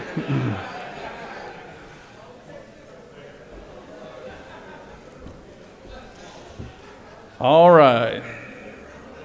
Recognize the senator from the 50th. Thank you, Mr. President. I move that the Senate agree to the House substitute to Senate Bill 479 as amended by Amendment Number 2. Senator from the 50th has moved that the Senate agree to the House substitute on SB 479. Secretary, read the caption. Senate Bill 479, a bill by Senator Hatchett of the 50th and others, a bill to be entitled an act to amend Article 14 of Chapter 1 of Title 10 of the OCGA relating to secondary metals recyclers, so as to provide for applicability of the definition of the term used detached catalytic converters to said article, to remove the exception for used detached catalytic converters from the application of said article and for other purposes. The House offers the following substitute to Senate Bill 479. A bill to be entitled an act to amend Article 1 of Chapter 6 of Title 15 of the OCGA relating to general provisions concerning superior courts, so as to modify provisions regarding the compensation received by superior court judges, to provide procedures for superior court judges to opt out to receive compensation pursuant to such revised procedures and for other purposes. Senator Hatchett and of the 50th and others offer the following Amendment 2 to amend the House substitute to Senate Bill 479 by striking lines 1 through 378 and inserting in lieu thereof the following. to amend Article 1 of Chapter 6 of Title 15 of the OCGA relating to general provisions concerning superior courts, so as to modify provisions regarding the compensation received by superior court judges, to provide procedures for superior court judges to opt out to received compensation pursuant to such revised procedures and for other purposes. That completes the order, Mr. President. Without objection, recognize the senator from the 50th. Speak to the measure.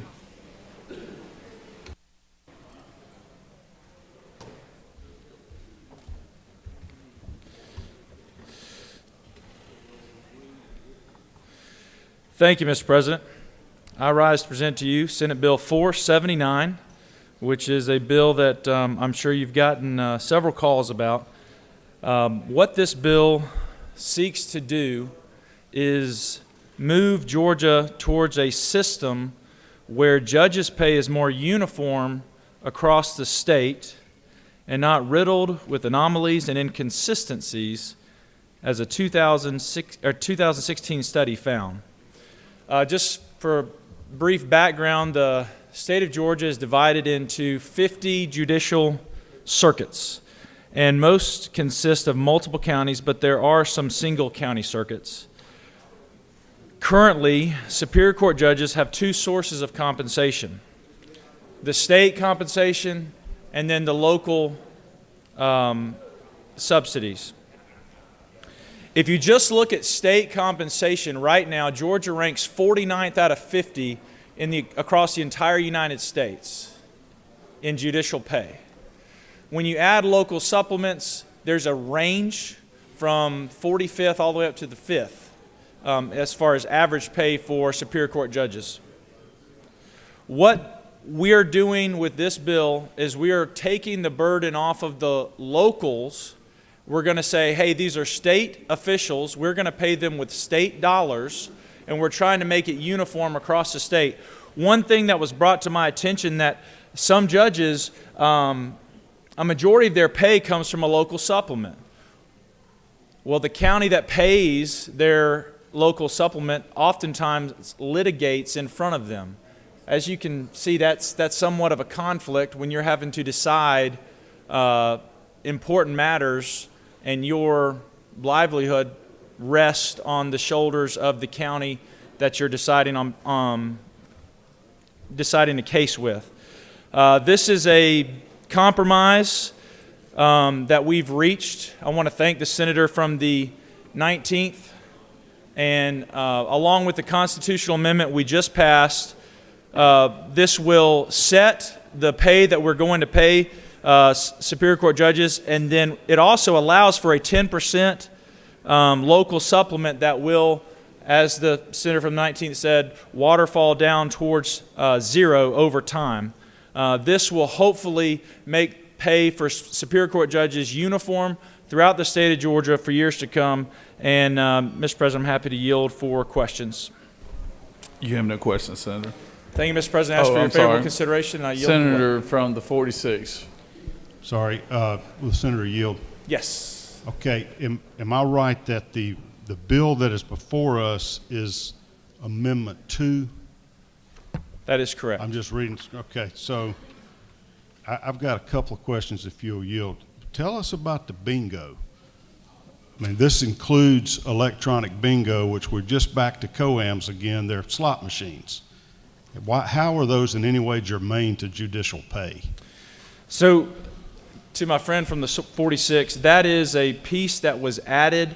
It is not included with the Superior Court judge pay, but was part of the compromise that was reached. And I'm sure the senator from the 28th or the 19th could answer those questions. Okay, and I have another question just looking at this. Am I right that we're basing this on a federal judge's pay now? The pay will be based off of what the Northern Judicial Circuit makes, but the local supplements will be 10% and will be decreased over time. Okay, so they can that's like $229,000 or something close to that per year now. I'm not sure of the numbers right now. Okay. Well, if you'll further yield, it just so happens that this lays out the section that sets the salaries for our other constitutional officers. And I'm seeing where the governor makes $175,000 a year, the lieutenant governor $54,900. You know, the commissioner of agriculture is making $100,000. Attorney general gets $114,000.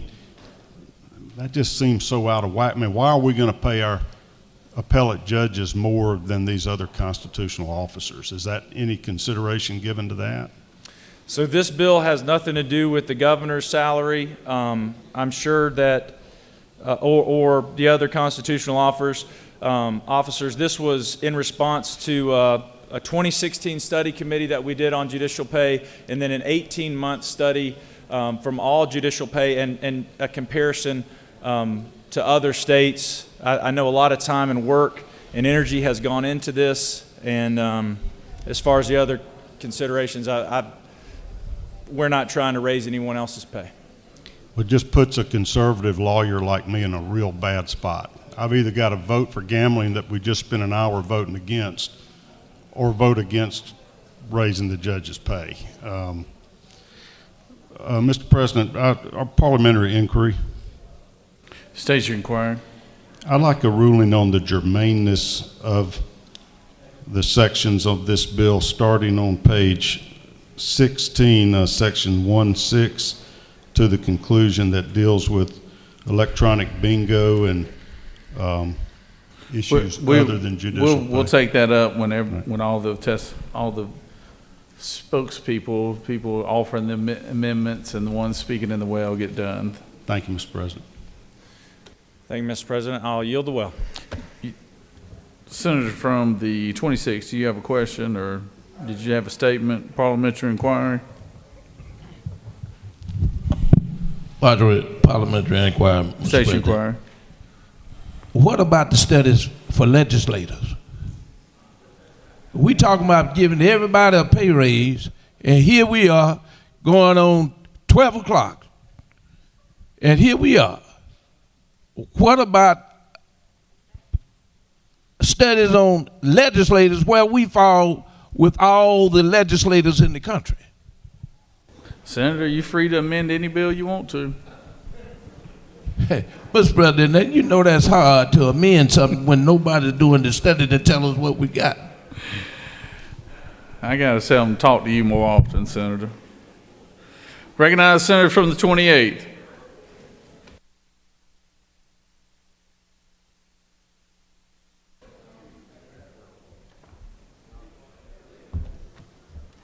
Thank you, Mr. President. Colleagues, I want to tell y'all a story. Story about a poor little farmer down in southeast Georgia. And that poor farmer, he was sad. The reason he was sad is because the state took 23% of his land. And the federal government took 12% of his land. That made that farmer sad. So you know what? He got himself a dog. And he named that dog Bingo.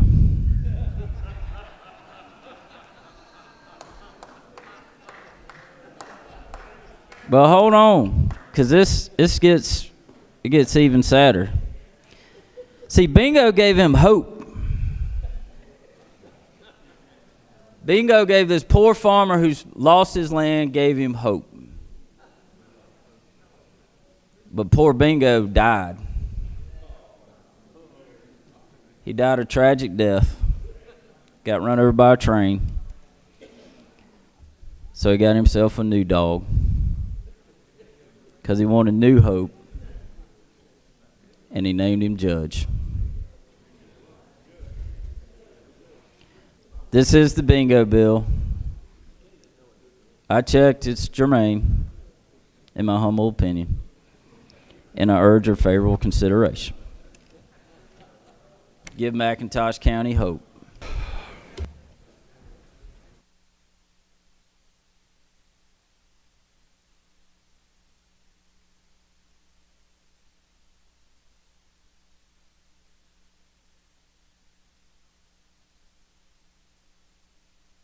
Senator from the 37th, what purpose do you rise?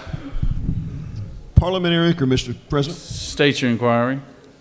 If a member should choose or should desire to remove this bingo language, what's the posture to offer an amendment to do that, given where we stand right now procedurally? Right now, you'd be in a tough spot, Senator. It was added to the amendment authored by the amendment to the amendment here, so can't amend it at this point in time.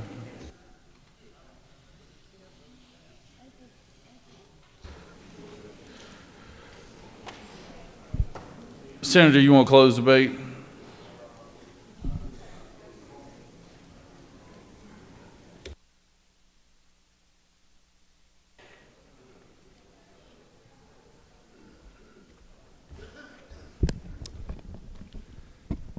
Members of the Senate, Amendment 2. My favorite musical is Hamilton. I like it a lot. Has some songs that are catchy, fun. The Room Where It Happens. Talks about things that happened in history. The Virginia Compromise. How we moved our capital down from New York to D.C. This might be on the same level. There is not everything in this bill that I like. I'll tell you right now. But what I do care about is being fiscally responsible when we're going to give out $22 million of state raises. What this underlying bill does is moves judicial pay from $135,000 for Superior Court judges, state pay now, to take on all of that responsibility later on, up to what looks like right now to be about $201,000. Now, those judges do make that much. Most of them make around that period frame of reference now. Some make a lot more. And if we don't pass this underlying bill with the constitutional amendment that came with it, that is so important that you've already passed, that I want my House colleagues to hear me now, the constitutional amendment that went with this is vitally important. Because if we don't pass that too, the $22 million in fiscal responsibility that we are taking on and the liability that we are taking off of counties with this bill evaporates. There's a lot of deals that went into the musical of Hamilton. This is one of those deals too. I don't like it all, but if it ends up better than when I got it, I move the ball forward. I ask you to help me here, move the ball forward, but I ask even more our House colleagues who've gathered in the back to hear me that the constitutional amendment that went with this bill is vitally important for the fiscal stability and stewardship of our state. Thank you, Mr. President. I yield the well. Senator from the 20th, what purpose? I had a question. Senator's yielded. I'll ask him when he sits down. Senator from the 46th. I had a question or two, but the senator yielded the well without receiving questions. I don't see a effective date on the bill. Is it effective upon passage of that constitutional amendment that we just passed, or does it come into effect if that's not accepted? I wonder if they're connected or not. If there's not an effective date on there, it'd be either upon the governor's signature or July 1. Senator from the 20th, what purpose do you rise? Parliamentary inquiry, Mr. State your President. inquiry. Would it be strategic to wait and see if the House passes the constitutional amendment before we pass enabling legislation? Well, we're taking up what you have to ask your seatmate right there, but because that's up to him. But I think he'd like to see this thing move forward. So, on the question of germaneness, author asked by the senator from the 46, I'm sitting here looking at the underlying bill, and it deals with catalytic converters. I believe there's only one senator in here who can actually speak intelligently about catalytic converters, and that's the senator from the 26th. So this bill was put together. It's obviously worked on by the senator from the 50th and the 19th and the 28th, apparently. So if there's any question about germaneness, it just have to be up to every individual senator to vote his or her conscience on that. So we're at the posture now where we'll have to vote for this like it is. And it is subject to go over to the House for an agree or disagree. So all those in favor of the bill as amended, all those in favor to the Senate agree to the House substitute on Senate Bill 479 as amended, will either vote yea or nay. The Secretary will unlock the machine.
On the passes of the amendment by substitution, the yeas are 49, the nays are 3.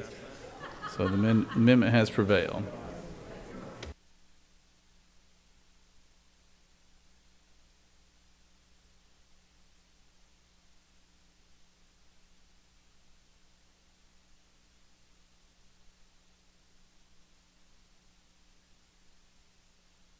Last one of the evening, I recognize the senator from the 29th for a motion. Was it on the table? Mr. President, I ask for unanimous consent to move HB 451 from the table. Senators ask that House Bill 451 be removed from the table. Is there objection? Without objection, Secretary, read the caption. House Bill 451, a bill by Representative Seebach of the 34th and others, a bill to be entitled an act to amend Title 45 of the OCGA relating to public officers and employees, so as to require the provision of supplemental illness-specific insurance to certain first responders diagnosed with occupational post-traumatic stress disorder and for other purposes. The Senate Committee on Insurance and Labor recommends that this bill do pass by substitute. Respectfully submitted, Senator Walker of the 20th District Chairman. The Insurance and Labor Committee offers the following substitute to House Bill 451, a bill to be entitled an act to amend Title 45 of the OCGA relating to public officers and employees, so as to require the provision of certain insurance benefits to certain first responders diagnosed with occupational post-traumatic stress disorder and for other purposes. Senator Robertson of the 29th and others offered the following Amendment 1 to amend House Bill 451 by inserting "and may be cited" on line 14 after "known," and by replacing lines 104 through 109 with the following. 1 lump sum benefit per lifetime of $3,000 payable to the eligible first responder upon submission to the insurer of acceptable proof of a clinical diagnosis of a covered condition by a qualified diagnostician as provided for in subsection F of this code section, and by replacing section 2 on line 216 with section 3. That completes the order, Mr. President. Recognize the senator from the 29th.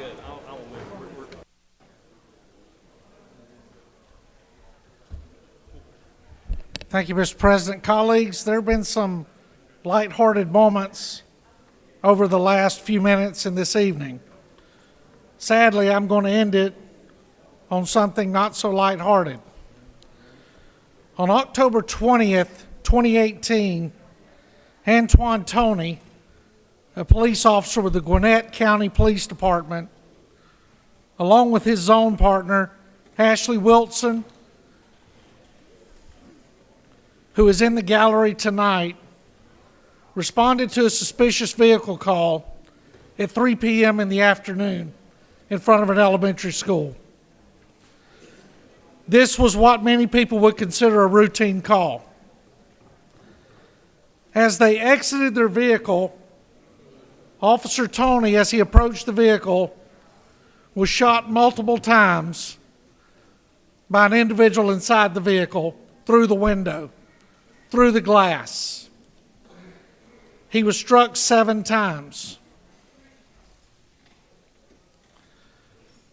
His partner returned fire. The vehicle sped away and eventually crashed. Antoine Toney's life ended that day. His partner, Ashley Wilson's life changed forever. She went to her partner.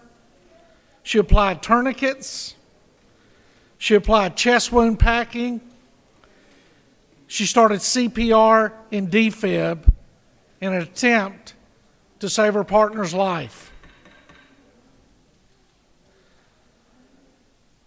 Sadly, in the world that exists outside of law enforcement, Ashley's considered a hero. In our world, when our partner dies and we're not able to save them, we feel like failures. Ashley was diagnosed with PTSD. Her life has changed forever. And when she went to her agency and told them what the problem was, they gave her what her options were the employee assistance program that existed with the Gwinnett County Police Department. They allowed her to take days she had accumulated, vacation days, personal time, nothing extra, what you would get if you had the flu or a cold, or if one of your family members were sick. What this legislation does is it creates a supplemental benefit. It started out at $10,000. It was worked on in insurance. That number is now down to $3,000. That is offered to public safety first responders who are diagnosed by a clinician who is an expert in PTSD. The problem we have in the world today is the acronym PTSD, post-traumatic stress disorder, has been hijacked for every little simple thing that happens. That is not what I'm talking about. I am talking about crippling, a mental handicap that is crippling. My friend, for the last 3 years, Officer Ashley Wilson has done an incredible job of getting her life back together the best that she can.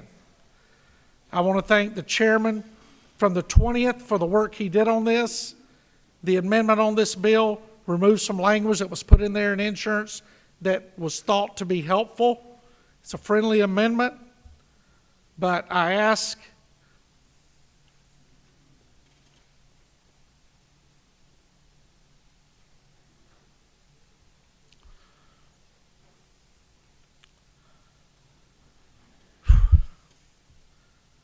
in the name of Antoine Toney that you support this and everybody that wears a badge in the state of Georgia. Mr. President, I yield the well. Thank you, Senator.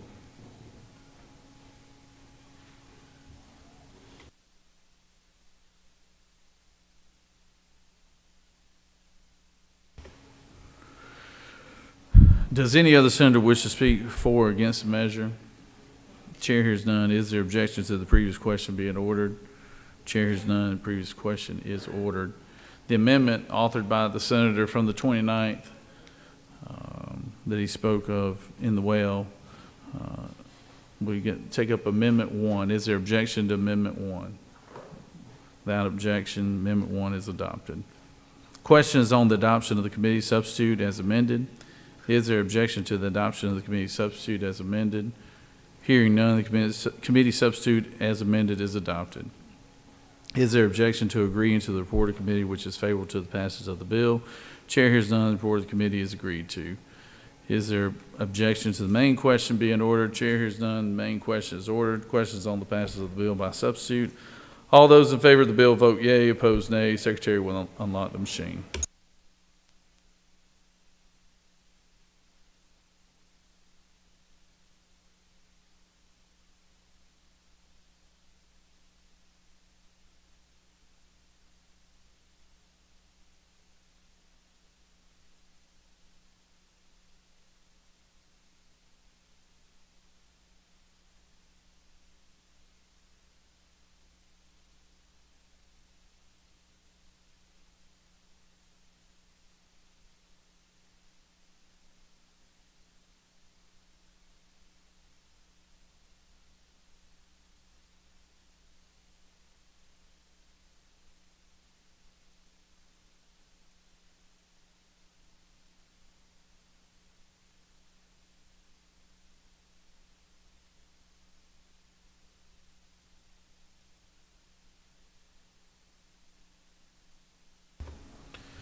On the passage of the bill, the yeas are 53 and the nays are 0. This bill, having received the requisite constitutional majority, is therefore passed by substitute.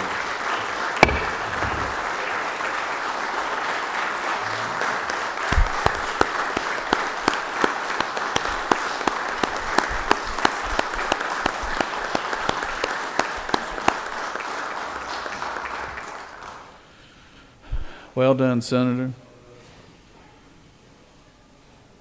Recognize the majority leader for a motion. Thank you, Mr. President. I move that the Senate stand adjourned pursuant to H.R. 978 until 10 a.m. on Thursday, March 28th. Majority leader has moved. Secretary, read the announcement. No announcements. Majority leader has moved that the Senate stand adjourned until 10 a.m. Thursday, March 28. All those in favor signify by saying, well, pro tem. All right, thank you. Just want to remind everyone about the lunch we're going to have for Bruce Thompson tomorrow, 11:30 in the chamber, 11:30 tomorrow morning. We look forward to seeing y'all here, and we'll have a great lunch and a great time with our former colleague. That's all right. That's all right. Yeah, lunch in here tomorrow, honoring, having it on behalf of Bruce Thompson, who's a former colleague of ours that I think most of y'all know is battling cancer right now, and it's pretty significant. But he's got good spirits and he's battling hard. And if anybody can beat it, it's Bruce Thompson. So, thank you for reminding me of that, Senator. Majority leader has moved. All those in favor of the motion signify by saying aye. Aye. All those opposed, no. The ayes clearly have it. We're adjourned. Thank y'all.